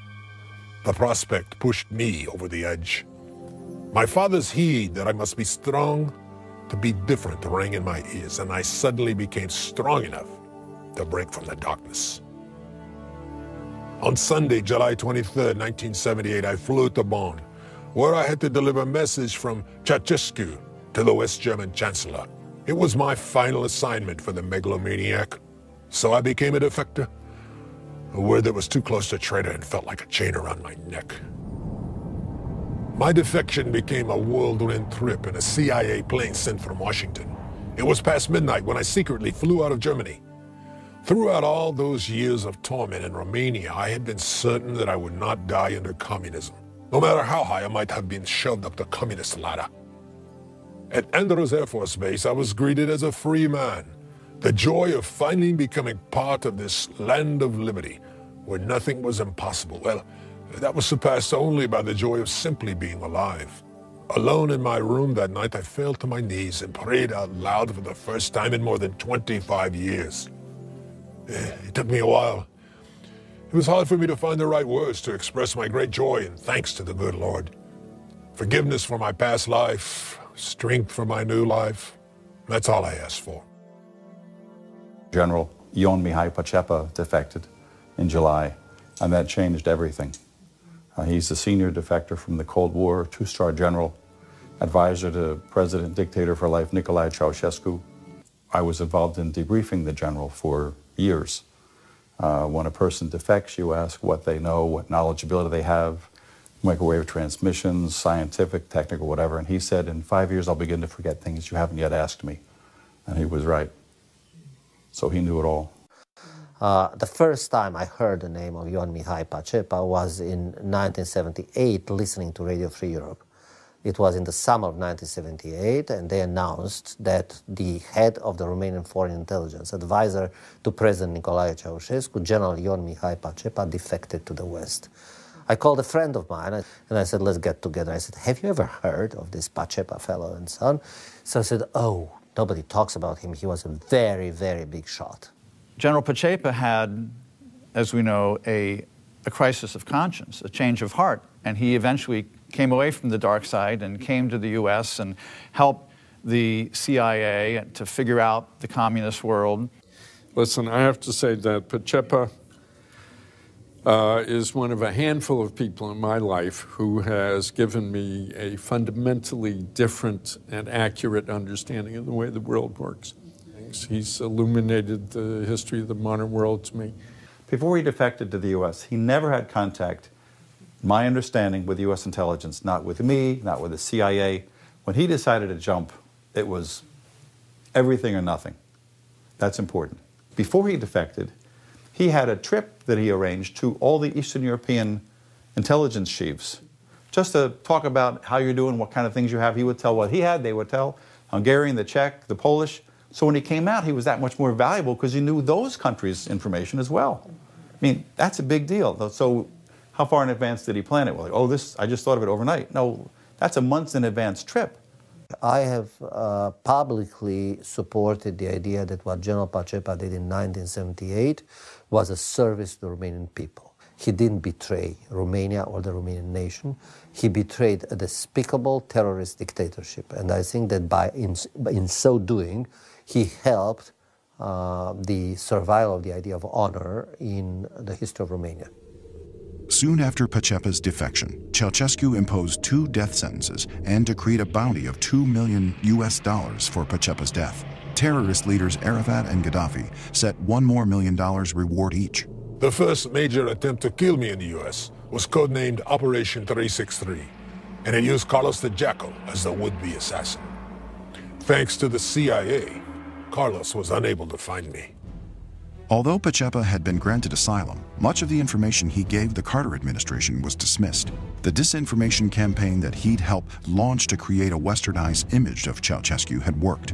Jimmy Carter had determined that he could end the Cold War by welcoming Ceausescu as a new type of communist, a democratic communist. The State Department and administration helping Romania to maintain its most favored nation trade status did not want to hear or believe what I disclosed. In my eagerness to blurt out what I knew about the inner workings of the Soviet bloc's disinformation machinery, I immediately reported that Ceausescu's glorious image in Washington had been handcrafted by the KGB. That was not good news for President Carter, who had just 3 months earlier had publicly hailed Ceausescu as a great national and international leader. Thus, Carter alleged that my defection had been concocted by the KGB to destroy his excellent relations with Ceausescu. Ceausescu was unaware of Carter's distrust and dismantled much of the Warsaw Pact's spy service in the West. It was not until the election of Ronald Reagan that Pacepa was able to impart his valuable information to the West. I came here right before Reagan. I remember being interviewed in the beginning. People said, oh, you're from the former Soviet Union, you were a dissident, what do you think? Who's going to win? And I said, that's obvious to me, Ronald Reagan. And this is before it became clear that he has a good chance. They said, really? Why? I said, finally, we have a president who gets it, who understands what the real evil is. The Soviet Union is not joking. They work 24/7 to destroy the world, to take over the world. They're not joking, they mean it. I meant it. Millions of people are willing to die to destroy America. With God's help, we can and will resolve the problems which now confront us. And after all, why shouldn't we believe that? We are Americans. God bless you and thank you. Thank you very much. So he said every time he wrote an LHM that came from Pacepa, it was going right to Reagan. So the headquarters and the West Wing of the White House, through his national security advisor and to the president. Well, it made me write them really as carefully as I could, make sure we had it all straight, especially because we were debriefing in Romanian. But that's the intensity and the level of consequence. Let us be aware that while they preach the supremacy of the state, declare its omnipotence over individual man, and predict its eventual domination of all peoples on the earth, they are the focus of evil in the modern world. In 1987, Pacepa's book, Red Horizons, allowed the world to see Ceausescu naked, the way he really was, an assassin and an international terrorist. His life of outrageous luxury was paid for with money obtained from the illegal sale of human beings, arms, and drugs. Ceausescu was probably one of the most evil. It was darker in Romania, both kilowatt and evil-wise, than it was even in Moscow.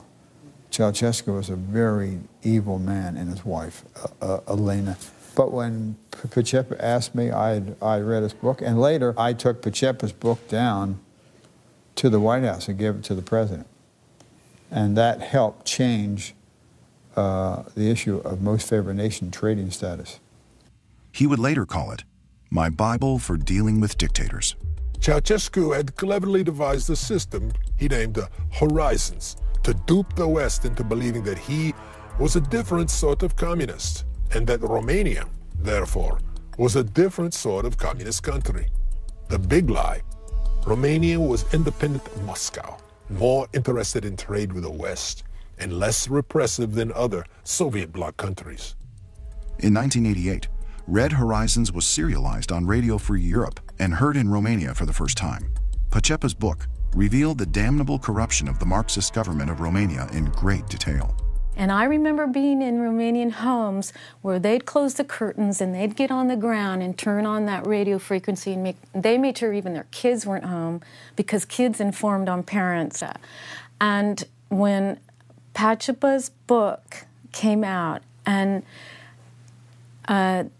Pacepa's revelations, it was like it gave power to the powerless. I can't even explain. Romanians were, I've never seen such, it was like finally, someone that people will listen to has made known of our suffering and our oppression and our plight. I knew instinctively this was going to be the beginning of this, the end of this regime. It was like, you know, a drop of water to an army that was just sleeping. I have always said that Red Horizons is the single greatest portrait of a communist society that I've ever read. A lot of this was what Romanians and a lot of other people learned through Mike Pacepa's book, Red Horizons, because the corruption, the incredible self-dealing, brutality, and all the rest of the Romanian communist establishment, Ceausescu and the others, both Ceausescus, was stunning. And the image of Ceausescu and his crowd in the clique in the book was basically one of a thug, of a basically a group of gangsters who took over Romania and were fundamentally, the second thing, were basically, in spite of their pretense to have an independent foreign policy very different from the Soviet Union, in reality being Soviet tools. That shattered the whole edifice, the whole world of pretense, including the immense amount of disinformation that Ceausescu and his crowd were producing and disseminating in the West. Across Europe this wall will fall, for it cannot withstand faith, it cannot withstand truth. Mr. Gorbachev, tear down this wall.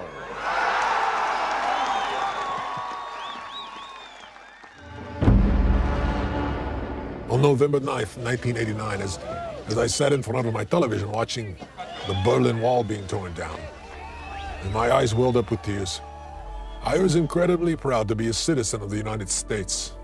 The whole world was expressing its gratitude to this great country for its 45 years of successfully winning the Cold War against the Soviet Empire.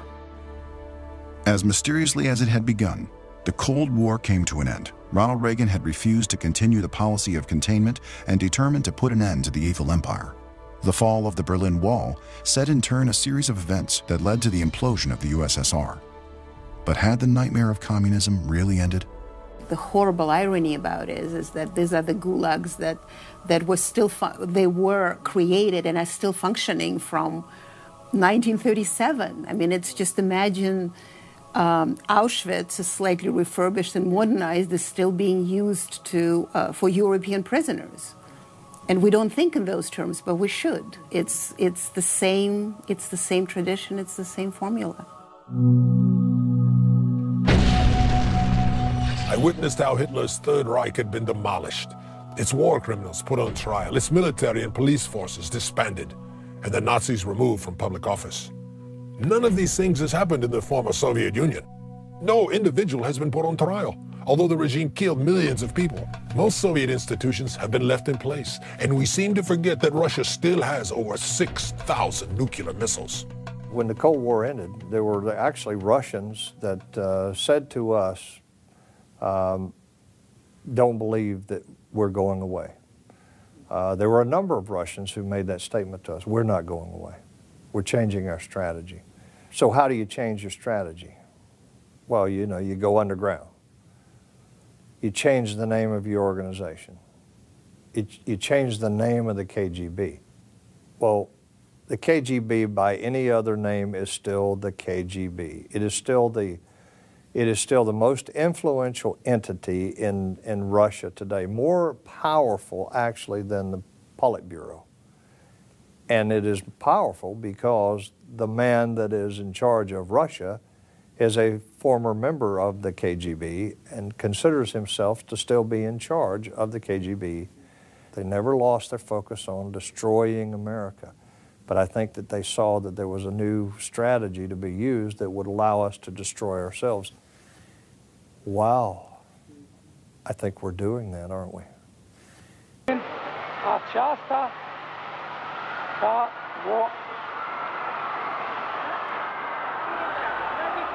In December 1989, anti-government demonstrations began throughout Romania, and a revolt spread across the country. On December 25th, Ceausescu and his wife were executed by firing squad, bringing to an end one of the last communist regimes in Europe.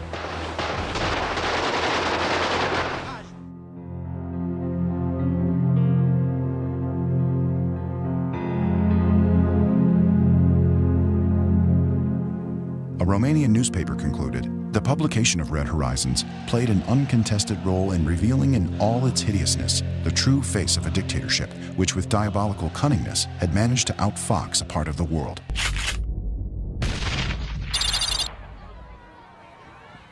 After the implosion of the USSR, most top US political leaders considered the Soviet Union and its KGB to be ancient history.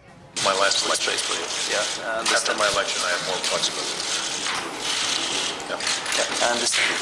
I transmit this information to Vladimir and understand it. Soviet intelligence, in terms of its people, in terms of its apparatuses, in terms of its modus operandi, I think is very much alive and well today, and by some accounts operating, for example, in this country at a level that actually exceeds that of the Cold War. Many in America have bought into another Kremlin disinformation. The Cold War may be over, but unlike other wars, the defeated enemy didn't lay down its weapons. The KGB merely changed its name to the FSB, and Vladimir Putin, a KGB spy chief, enthroned himself in the Kremlin as supreme leader. Thus, he transformed Russia into the first intelligence dictatorship in history. Putin is pretty straightforward. He has stated that he's going to reform the military, he's going to boost the military, and that that the United States is basically the enemy. The fact that we dismiss that or try to low-key it, and downplay it is actually a disservice to us. And I think it's all part of the whole political reset approach that we want to take with the Russians. And there's a lot of political reasons for doing that, such as the Middle East. In August 1999, only days after Putin's appointment, the KGB's framing machinery went back to work. When Putin was in Germany, they like to say that he was like Peter the Great. He saw Europe, he saw the rest of the world. He was in East Germany, doing a scam in East Germany. He didn't see the rest of the world. He didn't see London and the US and places you need to see to become worldwide and understand it. They're very, very contained in that. But my view is it hasn't changed. But the concept of disinformation, I'll give an example or so that it's much bigger than what we would think. Not just because General Pacepa has said how many hundreds, thousands of people are involved. More people than are in the FBI, for instance, are involved in every aspect with disinformation over there. I think the instinctive reaction from Putin is to oppose whatever it is that the Western democracies are supporting. He sees us, I think, as essentially an enemy. Because the example we set, and it's not just us, it's other countries too, the example that we set undermines his ability to order everybody around. We have to remember that Russia lost its international influence with the collapse of the Soviet Union, and Putin is a kind of mock dictator, small dictator. As a KGB man, Vladimir Putin cannot think any differently. He thinks the same way as Stalin did. He wants that power, and he can have it with that link that he can provide towards it with Ahmadinejad or North Korea. President Vladimir Putin, an ex-lieutenant colonel in the KGB, he once said that the greatest geopolitical catastrophe of the 20th century was the collapse of the Soviet Union. If you translate this, then the greatest, probably bureaucratic catastrophe of the 20th century for Putin was the collapse of the KGB. Soon after President Putin and his ex-KGB officers began running Russia, they moved their country back into the encampment of the Soviet Union's traditional clients, which had been the deadliest enemies of the United States. Putin started out favoring precisely the three governments labeled by the U.S. as an axis of evil: Iran, Iraq, and North Korea. There's no change in disinformation. With what they had as the KGB, now the FSB, don't think that because the wall came down and because Gorbachev is gone and maybe working in San Francisco with some sort of a think tank, don't think that that has changed. For all practical purposes, the FSB behaves and undertakes the same types of efforts. 20 years later, after the USSR collapsed, we're back, and with a vengeance, because KGB is now at the helm of power. So the Soviet Union is now run pretty much single-handedly by a son of the KGB, a man who has never been anything but a creature of the KGB. They can change the name, but it remains a very powerful force in Russia today, which is deeply regrettable, mostly for the people of Russia. Their opportunity for real democracy has been significantly eroded, and I think unless something intervenes, it's a matter of time before it's gone completely. With deadly secrecy, the Kremlin began arming the anti-American Arab terrorists, just as they had done in Andropov's day. On July 12, 2006, militants of Hezbollah, armed by Putin's Russia, launched a powerful rocket attack against Israel. Most of the Hezbollah weapons cases captured by the Israeli military forces during that offensive were marked Customer, Ministry of Defense of Syria, Supplier, KBP, Tula, Russia. Hezbollah has also been recently armed with the Russian-designed Far 5 rockets, Zelzal-1 rockets, Scud missiles, as well as Russian anti-tank missiles. Putin also quietly reinstituted sales of weapons to Iran and engaged Russia in the construction of a 1,000-megawatt nuclear reactor at Bushehr. The uranium conversion facility is capable of producing fissile material for nuclear weapons. Hundreds of Russian technicians also started helping the government of Iran to develop the Shahab missile system, which can carry a nuclear or germ warhead to anywhere in the Middle East and Europe. The big dog in the Persian Gulf region right now, because they are developing a nuclear weapon, is Iran. So if they could establish that kind of influence, and the Iranians would essentially dominate the Persian Gulf region, the Russians corner the market on gas and oil.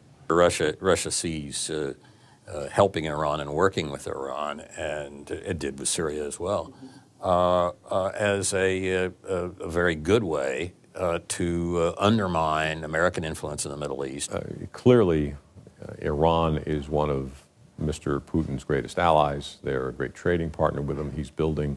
Has built their nuclear power plants and probably has supplied them with a lot of other technology. We have to look realistically at the potential of a nuclear-armed Iran as being a huge threat, not only to America, but to global stability. Iran's current president, Mahmoud Ahmadinejad, had already announced that nothing could stop his country from building nuclear weapons, and he stated that Israel was a disgraceful stain on the Islamic world that would be eliminated.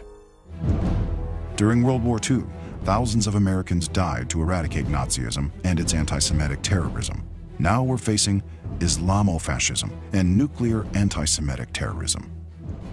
In 2006, a former KGB officer, Alexander Litvinenko, defected to Great Britain and revealed some earth-shattering secrets to the British Foreign Intelligence Service. One of those secrets which became public was that the current leader of Al-Qaeda was trained in 1997 by the KGB in Dagestan. Evidence has also begun to reveal that the Kremlin was involved in igniting and then stealing the 2011 Islamic revolutions, called the Arab Spring. In Egypt, the most pro-American Islamic country, anti-government demonstrations started on January 25, 2011. Some of the young people there who were allegedly demanding democracy could be seen burning the flag of the very country that symbolizes democracy for most of the world. So everything is really unpredictable today in the Middle East. Muslim Brotherhood in Cairo. You can see quite a lot of disinformation going on about them in the American press, that they're not as bad as we thought they were, etc. It's ridiculous. And I can't think of a bigger danger for the Middle East than the rise of the Muslim Brotherhood. These are people who hate us and want Sharia law to be applied everywhere. And what they've done in the 2 or 3 towns that they've occupied in Mali is cut hands off to punish people. Russia's intelligence dictatorship is a brand new political phenomenon, and America needs a brand new foreign policy to deal with it. Otherwise, we're looking at an all-new Cold War, one that threatens to be not only cold, but also bloody. The Russians, notwithstanding the end of the Cold War, still are heavily targeting military technology. The problem today is that the intelligence community is not looking at that in that direction any longer. It's really behind most of the problems that we've confronted in this so-called post-Cold War world. I believe Congress should re-examine President Truman's top-secret policy paper, NSC 68-1950. It shaped U.S. foreign policy in the Cold War for 20 years, and it did not blame movies or books for terrorist attacks against the U.S. NSC 68/1950 stated, "The issues that face us are momentous, involving the destruction not only of this republic, but of civilization itself.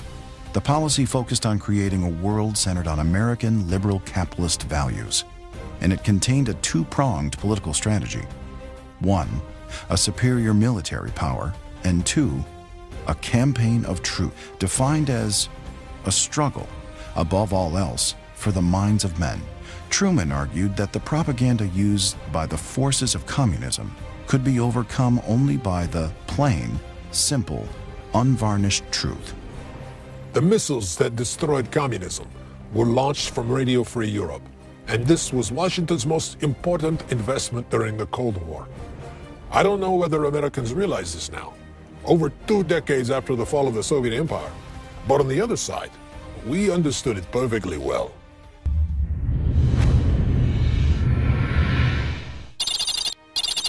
4:30 p.m. in Moscow, September 11, 2001. Members of the FSB raised their glasses in annual celebration to the birthday of their founder, Felix Dzerzhinsky. During the Revolution of 1917, he established and developed the Soviet state security forces that became notorious for torture and mass summary executions. Dzerzhinsky was named Bloody Felix. In 15 minutes, the agents will have something more to celebrate.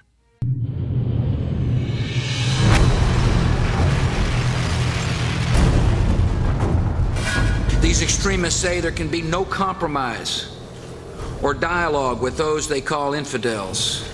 It is foolish to think that you can negotiate with them. On September 11th, President George W. Bush called for a war on terror. It was a war, he said, that was rooted in ideology, an ideology that followed in the path of fascism, communism, and totalitarianism. The weapon of choice for that horrific act of terrorism that has changed the face of our world? A hijacked airplane, a concept invented by the KGB. This is Yuri Andropov's legacy, the father of a new disinformation era, the father of the age of terrorism. Andropov's anti-American and anti-Jewish terrorism has grown into a kind of a nefarious science, threatening the whole civilized world. In the Islamic world, thousands of people danced in the streets for days to celebrate the glorious victory over the American evil. In America, for the first time since the early years of the Vietnam War, the country was united. Democrats and Republicans came together to stop terrorists and terrorist regimes in Iraq and Afghanistan. But when the presidential election rolled around in 2004, many Democrats developed amnesia. In the next century, the community of nations may see more and more of the very kind of threat Iraq poses now, a rogue state with weapons of mass destruction. People have forgotten that for 7.5 years, we found weapons of mass destruction. Since the inspectors left, intelligence reports show that Saddam Hussein has worked to rebuild his chemical and biological weapons stock. Saddam Hussein certainly has chemical and biological weapons. There's no question about that. Even though I approved of Afghanistan and opposed Iraq. John Kerry said that the Iraq War was the wrong war at the wrong time in the wrong place when he was running for president. What kind of message did that send to a 19-year-old in Fallujah facing terrorists when a man who's within a hair of being president says you shouldn't be there? I'm John Kerry, and I'm reporting for duty.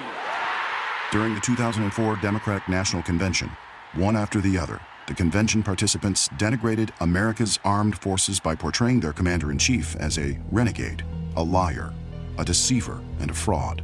The U.S. had over 140,000 soldiers engaged in a grueling war who needed support from all sides. But all they got from that Democratic convention was insults and hatred. The object of war is to break an enemy's will and destroy his capacity to fight. A nation divided in wartime is a nation that invites its own defeat. The Democrats' public attack, insinuating that the president had deceived the American people, was unimaginable disinformation. It was a replay of exactly what Andropov's Ares campaign preached during the Vietnam era. By 2007, most leaders of the Democratic Party were engaged in a frantic campaign to condemn the U.S. for its war in Iraq and to withdraw troops unconditionally. Senator Harry Reid, the Democratic Majority Leader, famously declared, "The war is lost." Today, many liberals and Democrats still believe that George Bush and America are responsible for the war that radical Islam has launched against us. In October of 2011, the Obama administration officially banned the truth. Bowing to pressure from the Hamas-linked CAIR and other Islamic advocacy groups, Deputy U.S. Attorney General James Cole directed all components of the Department of Justice to remove all references to Islam in connection with any examination of Islamic Jihad terror activity, thus placing off-limits any investigation of the beliefs, motives, and goals of jihad terrorists. Obama's Middle Eastern policy is that it's America's fault.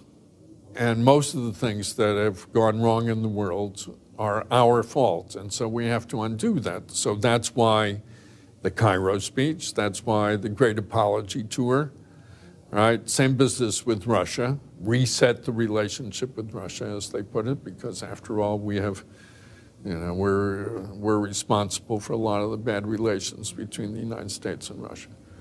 So he's been out there basically encouraging the most extreme form of anti-Americanism because he sympathizes with it, because he thinks they're legitimate. So he's been totally unable to recognize the consequences. Whatever you think of him, he doesn't get it. If we don't recognize the enemy, then how can we defeat him? We have now turned a corner in our history for which there is no precedent, and our divisions over the war are deep and troubling. We still don't recognize this war. Reminds me of the situation with the Soviet Union. It took us 30 years to eventually recognize that we were in the ideological war in communism. More than 20 years, we still don't want to recognize that we are in an ideological war with Islamism. Now, that's critical thing, because that determines the whole context.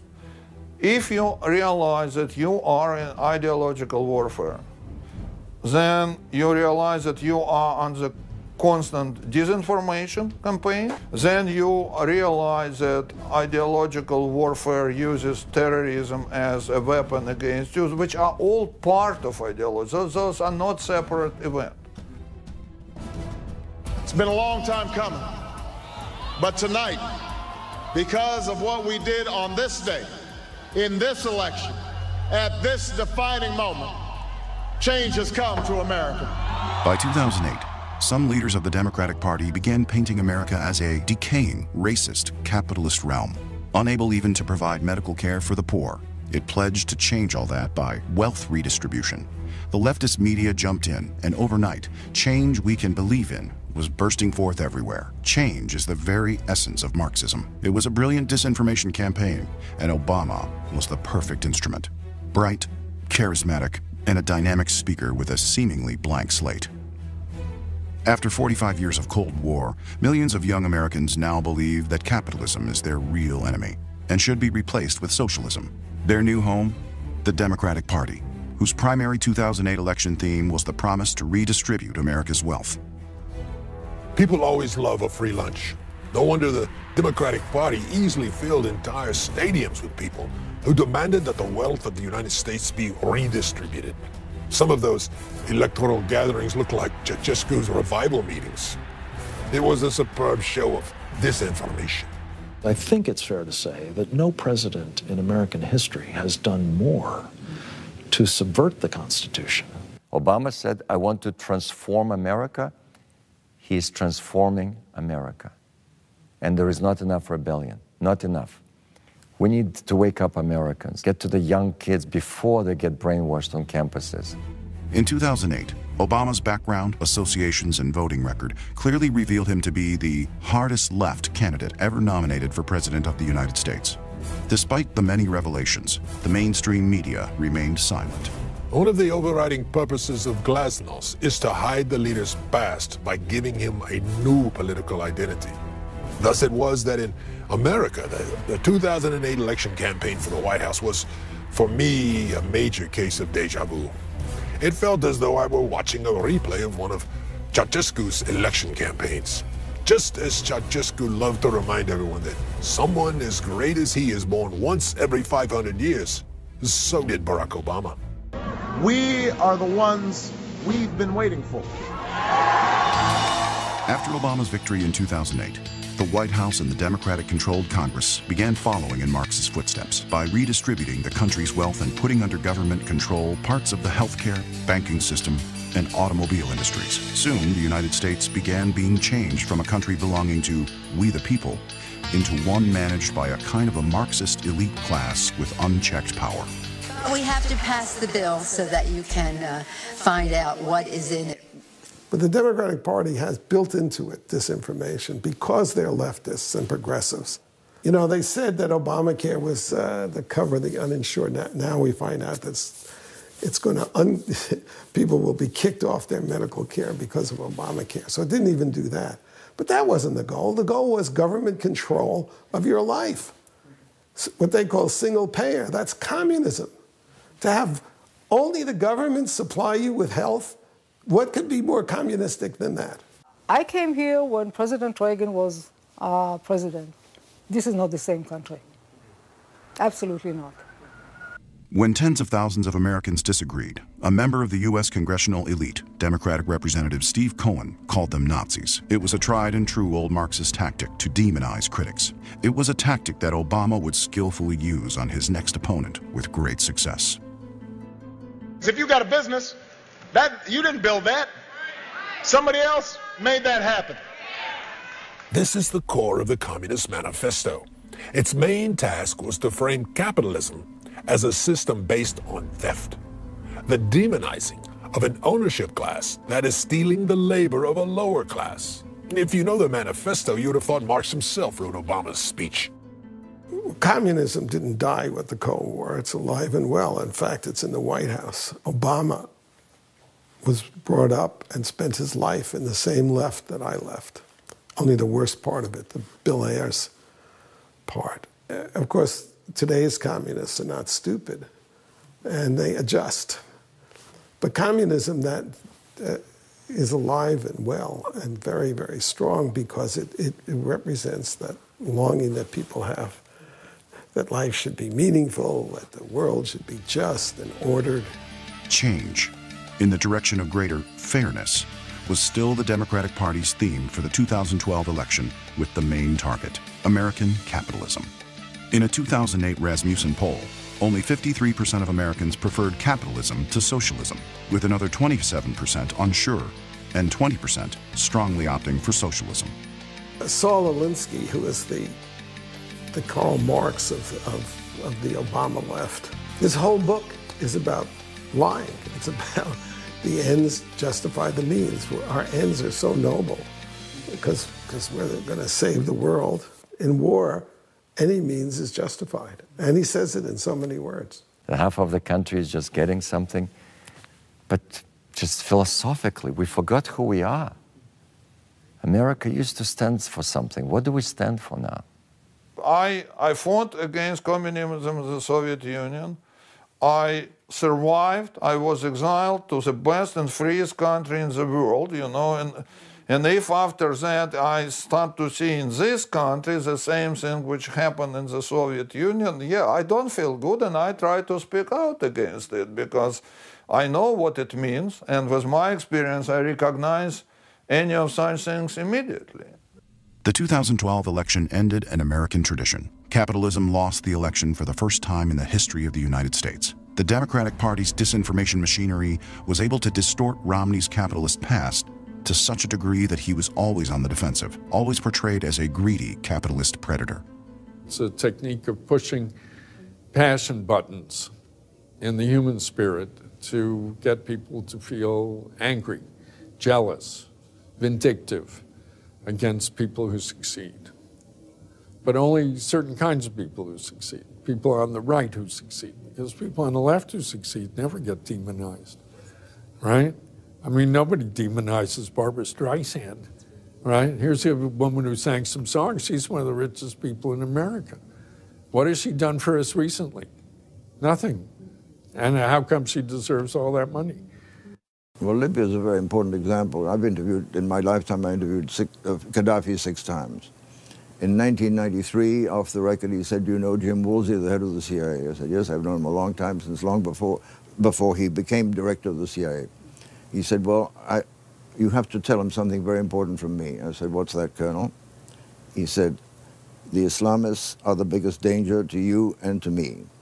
And they are in Benghazi, and that's their headquarters." He wanted to work with the CIA against the Islamist extremists in Benghazi, and that was 1993.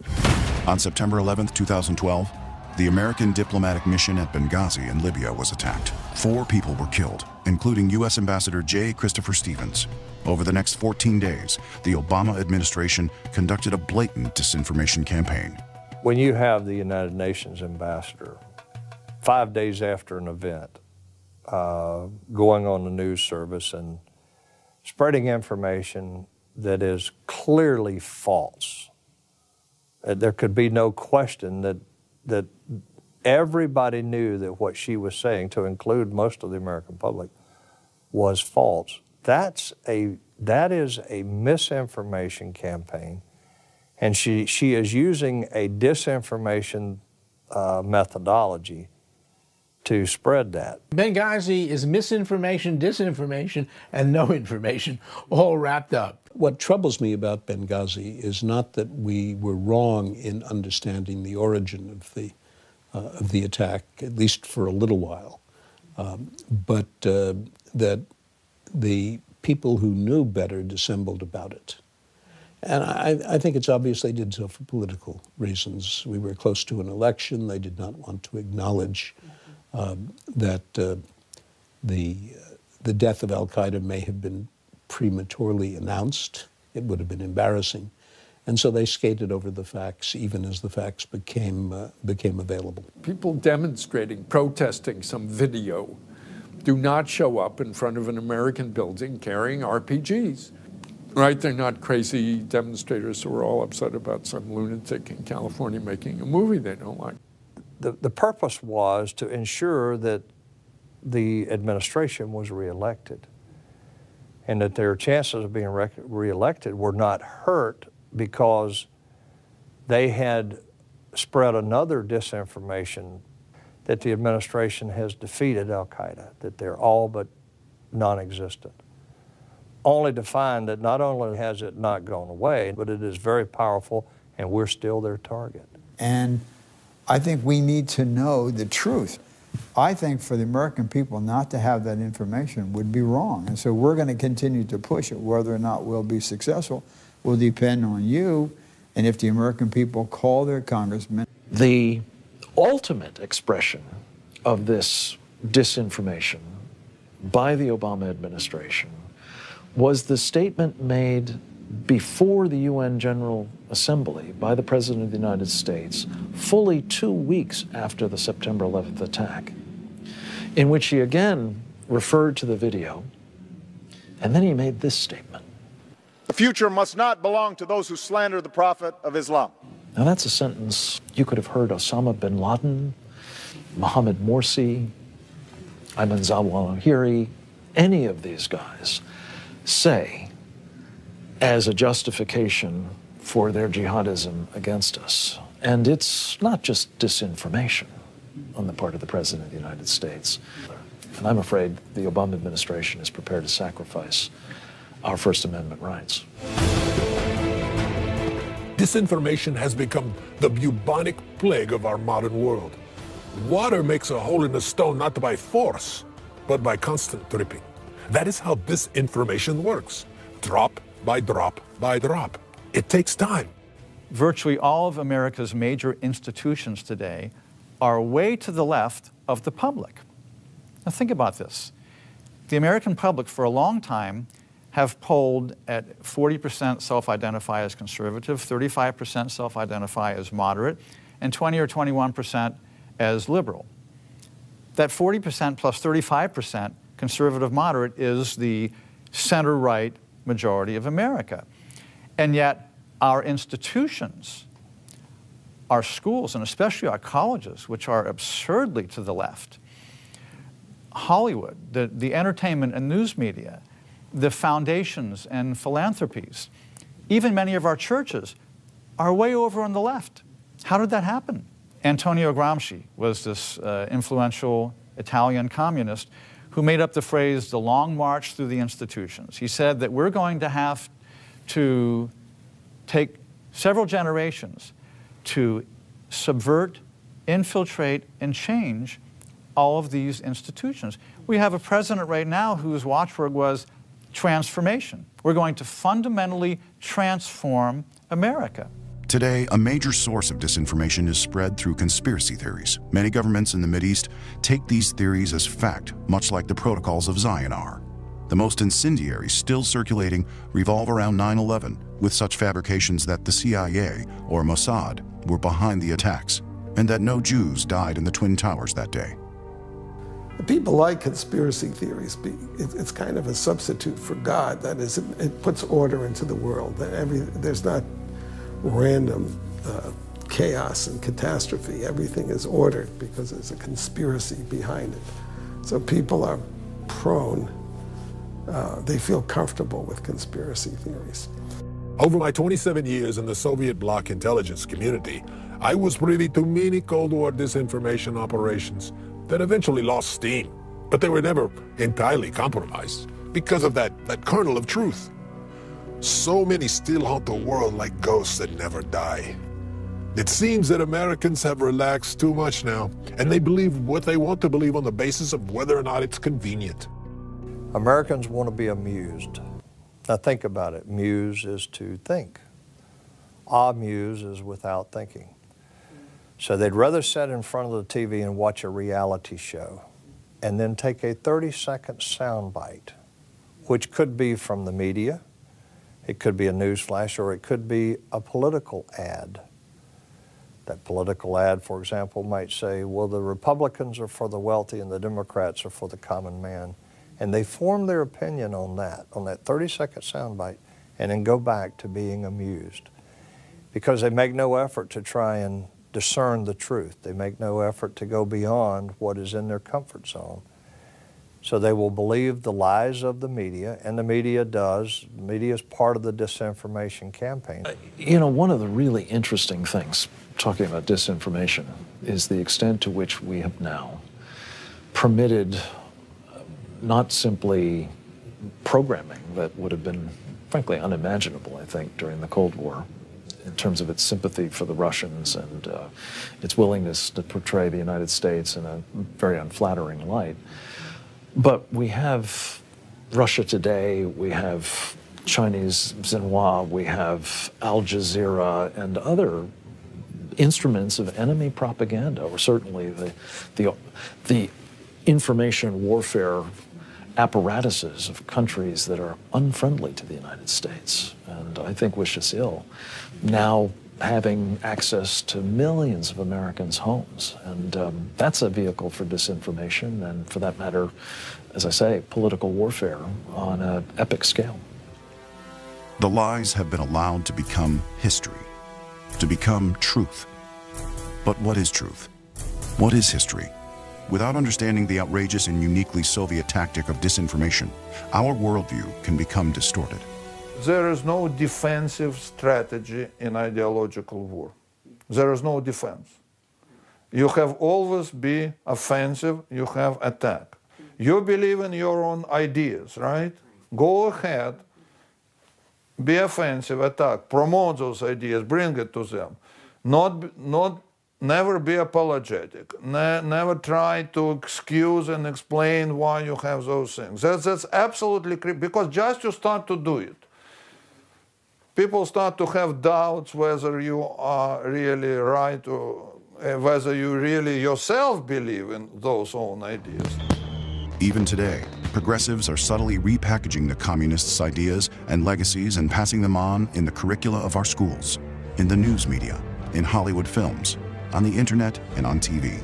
Over the past several decades, American universities have grown into a hotbed of disinformation. I'm very concerned about America. I feel this is not the same America that I discovered when I arrived here in 1980. I think the most dangerous source of evil brainwashing and propaganda is coming from Ivy League schools, top-notch schools. The only place on earth where people still believe in Marxism and Leninism and communism. The only bulwark against disinformation is knowledge.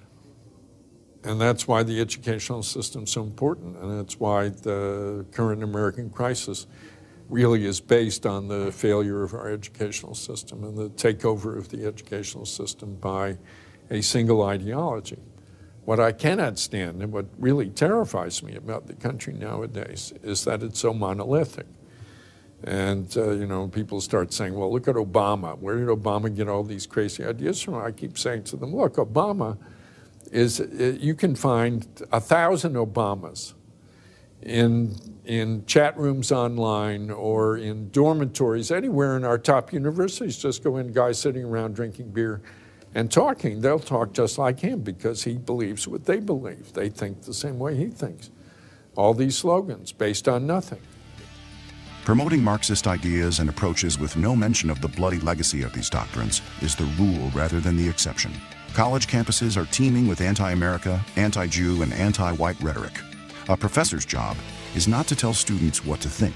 It is to help them to think critically and for themselves. Yet thousands of professors go to work every day with the intention of indoctrinating their students in their political prejudices. These supposed teachers have even included unrepentant terrorists Bill Ayers, Kathy Bodan, and Bernadine Dorn of the Weather Underground. Resistance by every means necessary is happening and will continue to happen within the United States as well as around the world, and I remain committed to the struggle ahead. Secular universities in America, they are radically leftist, not liberal. Liberal is, my dad was a liberal, okay. We're talking radical leftist, communist, socialist, Marxist, statist. They are learning things in colleges today that have nothing to do with the foundational principles of America and what made America and made those universities even possible. There's a professor now, I forgot in what school in the United States, who said it's absolutely false that Stalin and the Stalinist regime, not Stalin personally, killed millions of people. What do you do with such a person? And who teaches? And who basically, this is basically a discourse of implicit hatred by denying, basically by killing these people the second time. This is historical pornography. Following the Boston Marathon bombing, Princeton University professor Richard Falk stated that the U.S. should not be surprised. After all, it supports Israel. Falk quoted a line from poet W.H. Auden. "Those to whom evil is done do evil in return." He went on to suggest that there will be more such attacks, especially if there is no disposition to rethink U.S. relations to others in the world, starting with the Middle East. Such teachers are now no longer confined to university campuses and college courses.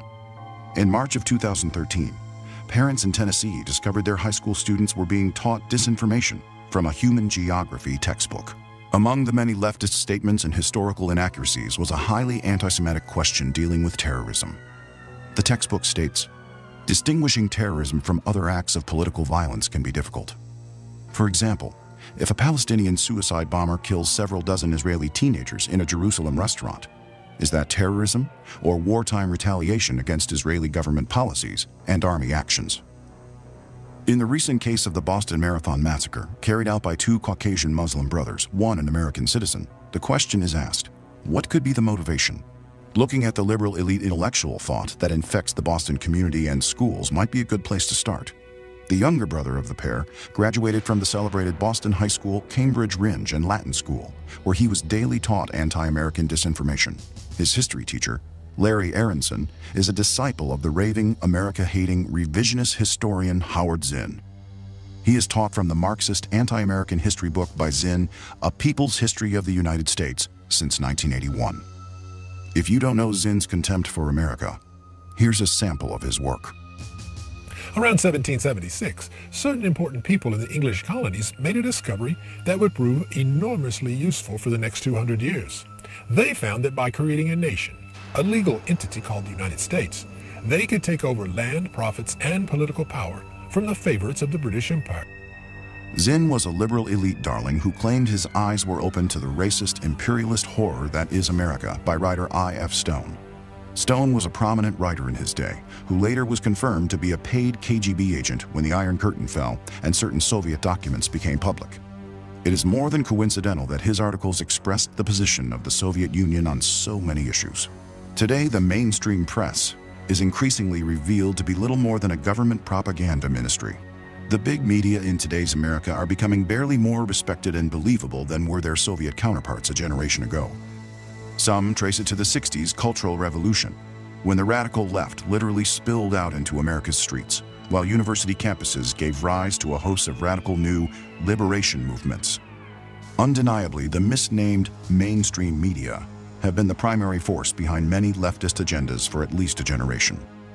The mainstream media is largely a provider of disinformation. The news media in America today, I think, can fairly be described as a full-time disinformation machine. You got to remember there are two parts to disinformation. One is the message, it's a lie. It's meant to advance a certain agenda. Okay. The other part of that disinformation machinery is that the delivery vehicle for the message has to be credible, at least in the minds of the people receiving the message. The news media have long been credible to the public mind. Even people that say, yeah, they're kind of liberal, still, people think that if something really bad is happening, the media will tell them about it. And that, unfortunately, has not been the case. There is hope. Not the Obama kind, but the real kind. A widespread media revolution is in progress, as millions are gravitating to the new media. Today, you have a very robust talk radio world. You have the internet. I work for WND, which is a big online news organization. Basically, it is a new world where people can go to a news source where they feel comfortable that the basic worldview of the people behind that news source is compatible with theirs. In the 20th century, film and cinema have become the most powerful tools of information and disinformation. Goebbels in Nazi Germany and Stalin in Russia used the power of film to spread propaganda within their countries and worldwide. Few filmmakers today come under the hand of government control. Unfortunately, though, many filmmakers have bought into the lie of Marxism and socialism and delved deeply into the art of disinformation. Hollywood is a fascinating case of disinformation because it's disinformation being promulgated by the uninformed. It's people whose minds have already been brainwashed, essentially, then spewing out what they were told by the media to spew out. But the power of Hollywood, because it has a lot of talented people to promulgate this information advertently and inadvertently, is stupendous. In fact, it's probably more powerful than the liberal politicians, because that disinformation is going out to young people whose minds are not critical and the ground has been prepared in the schools, and the schools are actually taking a liberal pablum movie and showing it to the schools, and the kids think it's real. And probably the most famous and best at the craft of deceptive cinema is Oliver Stone. Over the last 2 decades, he has produced a string of films that repeatedly demonstrate his Marxist worldview and spew anti-American disinformation. He could have easily worked for the KGB back in the day. In his Untold History of the United States, America is portrayed as an evil force in the events of the last 75 years. The pseudo-documentary film series evokes overt sympathy for the Germans and the Japanese during World War II, as well as for Stalin himself. It's just total nonsense, and it portrays, again, Comrade Stalin as this poor, misunderstood person. And if we'd only been nicer to Comrade Stalin, things would have worked out so much better. I mean, the Cold War is our fault, according to that. What he's done for Showtime is much more dangerous, because that presents it as a documentary of World War II and says that the U.S. was unfair to Stalin at Yalta and things like that. And first of all, the average viewer has never heard of Yalta. They vaguely heard of Stalin as kind of a Russian bad guy. They don't know anything about any of this stuff.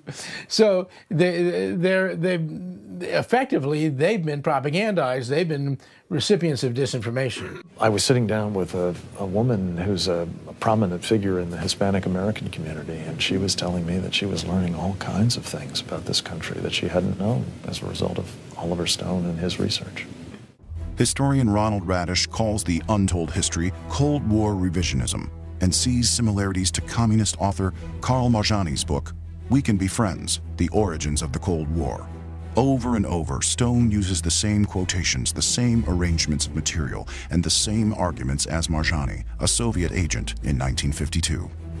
Rather than being shouted down as many did at the release of Stone's JFK, The Untold History has been widely embraced by the left-wing academic establishment and by the progressive culture in general.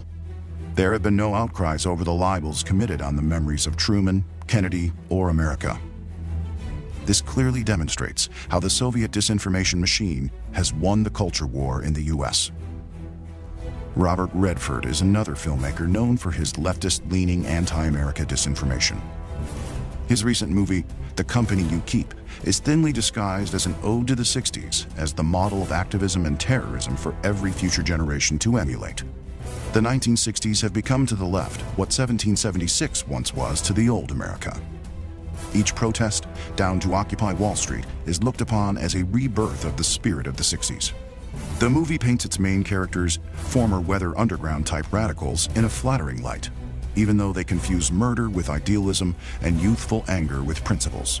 All the people I knew when I was young wanted America to lose the Cold War. And they did it for what some people call idealistic reasons, but I don't see it that way. That tends to excuse what they did. They were blinded because they believed in a future in which socialism, communism, which there would be social justice. That's the term today for delusional people on the left. The American left has a long history of treating radical killers like heroes. We see this today as communist murderers such as Stalin, Mao, and Che are lifted to mythical status. Time magazine writes, "The Company You Keep is streaked with melancholy, a disappointment that the Second American Revolution never came. Of course, the melancholy mourning is not for those murdered, but that the violence fizzled out without accomplishing anything." Thus, the film is another disinformation vehicle, a revisionist history of the 60s in which change might have happened if only the left had never compromised. The real history is that the radicals of the Weather Underground were not passionate and committed intellectuals, but liars and murderers. In the 1960s, Larry Grothwall was an FBI infiltrator posing as a radical communist. When he testified before a federal grand jury in the U.S. Senate, he exposed the real Weather Underground, their bomb-making exploits, their murderous bank robbery, and the unrepentant nature of key underground figures Bill Ayers and Bernadine Dorn.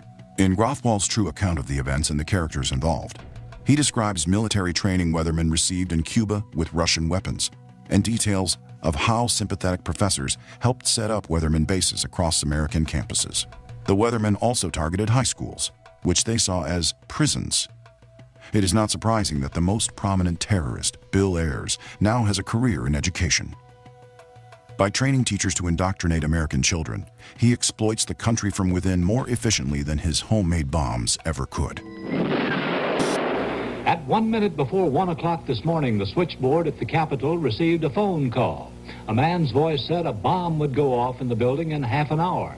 At 1:30 in the morning, it did, in a small, unmarked restroom on the ground floor of the Senate side, next to a barber shop and near several small offices, including one committee hearing room, for a report on the first serious damage to the nation's foremost structure since the British burned it in 1814. Credit for the Capitol bombing was claimed in a letter received by the Associated Press today, signed by the Weather Underground. Ho Chi Minh's birthday was also marked in Washington. A bomb exploded early this morning in the Pentagon, and left-wing terrorists telephoned newspapers to say they were responsible. People calling themselves members of the Weather Underground last night planted bombs in federal office buildings in Washington and Oakland, California. That other bomb threat was a dramatic one at a military induction center in Oakland, California today. With the sitting U.S. president effectively starting his political career in Bill Ayer's living room, the story of the Weather Underground and its radical ideology isn't going away. People poo-pooing, oh yeah, he had friends who were terrorists and whatever, you know.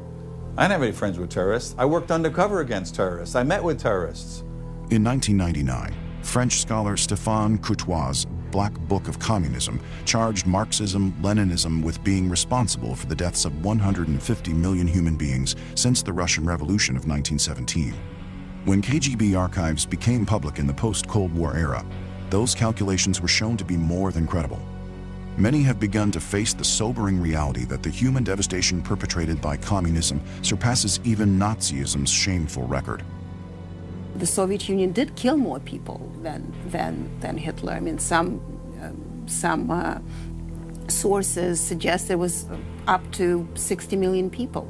And just imagine one country killing 60 million people in the Stalin era alone. Throughout the world, communism turned mass crime into a full-blown system of government, and disinformation played a significant role in these crimes of the century. Hitler resorted to disinformation to portray the Jews as an inferior and loathsome race so as to rationalize his Holocaust. Disinformation was the tool used by Lenin and Stalin to dispossess a third of the world and transform it into a string of gulags. Disinformation has also set off the international terrorism that threatens us today. Disinformation has caused worldwide damage to the reputation of the United States, and now it's putting down roots here. To fight this invisible weapon, we must first recognize it for what it is and decode its hidden mission, since it is usually clothed in innocuous civilian dress, as were the terrorists who killed 3,000 Americans on September 11th. My guess is that the Ronald Reagan of 1976 would be very clear about the mortal peril that is facing our country. And he would set about, in his inimitable way, laying out an optimistic but very hard-headed strategy for trying to turn things around, for getting our government back onto a track that respects and upholds and defends our Constitution. I think he would also be very clear about the sort of threat that he recognized in his time from totalitarians, especially their ability to use not only violence and the threat of violence, but also disinformation as a means of subverting us and destroying us from within.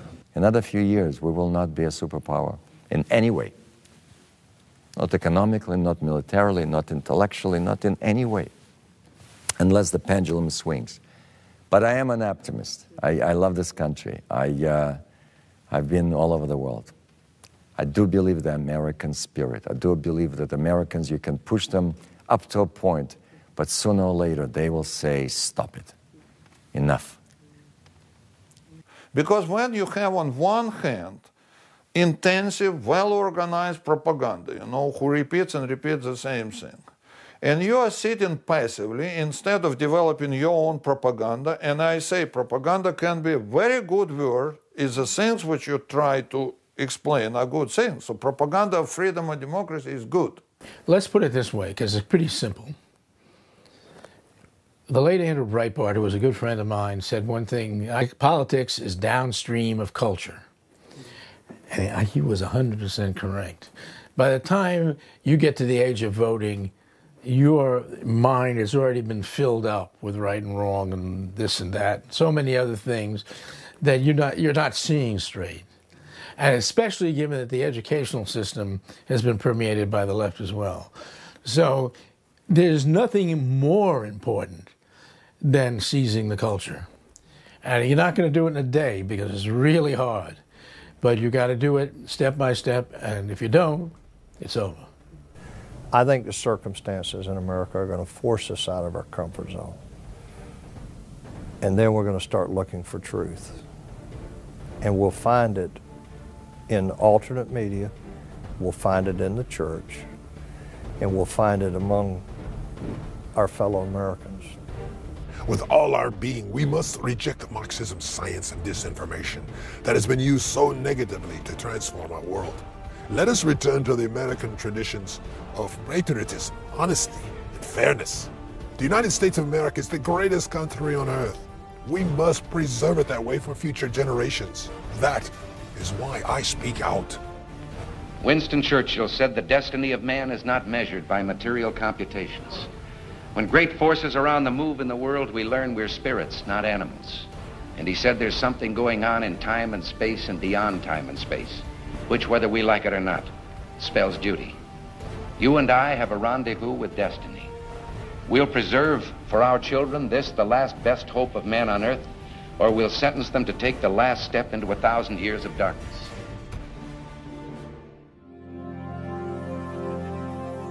It has been many years since I escaped from that evil society known as the Soviet Empire and came to the United States, the land of my youthful dreams. Even today, it is still difficult for me to find adequate words to express my gratitude to the U.S. government for granting me political asylum. July 28th, 1989 was the most important benchmark in my new life. On that day, I became an American citizen. I paid with 2 death sentences and multiple attempts to kill me for the privilege of becoming a citizen of this unique land of freedom. And I believe it is my duty to help it avoid the Marxist curse. In a letter from the CIA, he was credited as the only person in the Western world who had single-handedly demolished an entire enemy espionage service. You have made an important and unique contribution to the United States, of which you can justly be proud. Therefore, it gives me great pleasure on this momentous and solemn occasion to wish you happiness and fulfillment in this country as a U.S. citizen. On July 7th, 1999, Romania's Supreme Court canceled Pacepa's death sentences, yet Romania's government refused to comply, and it still treats him like a traitor. Romania is a marvelous country, which once had the misfortune of falling under the spell of Marxism and disinformation. I love my native country. I treasure my first 50 years of life there, my relatives, my good friends, and the graves of my parents. I started my life over at the age of 50 in order to help Romania's courageous people rid themselves of one of the most disgusting tyrants history has ever known. I felt a strong obligation to do so. With all my heart, I wanted to see Romania re-enter the democratic world to which it once belonged. Even though the serialization of Red Horizons by Radio Free Europe in 1989 played an incontestable role in overthrowing Ceausescu, a new Romanian generation has started believing the egomaniacal dictator was actually a national hero. Now, Lieutenant General Pacepa has become the victim of disinformation and is portrayed as a man who betrayed his boss at the direction of the KGB and the CIA. Once again, the black art of framing comes to life. But from those that know him and speak of him, he is greatly admired for who he is, for what he has done with his life, for what he has done for his native Romania, and for what he has done for the United States.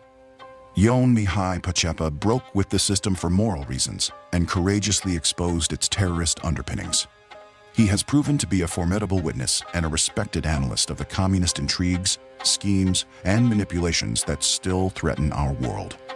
Today, we need more Pacepas to step forward, to bring light into the darkness.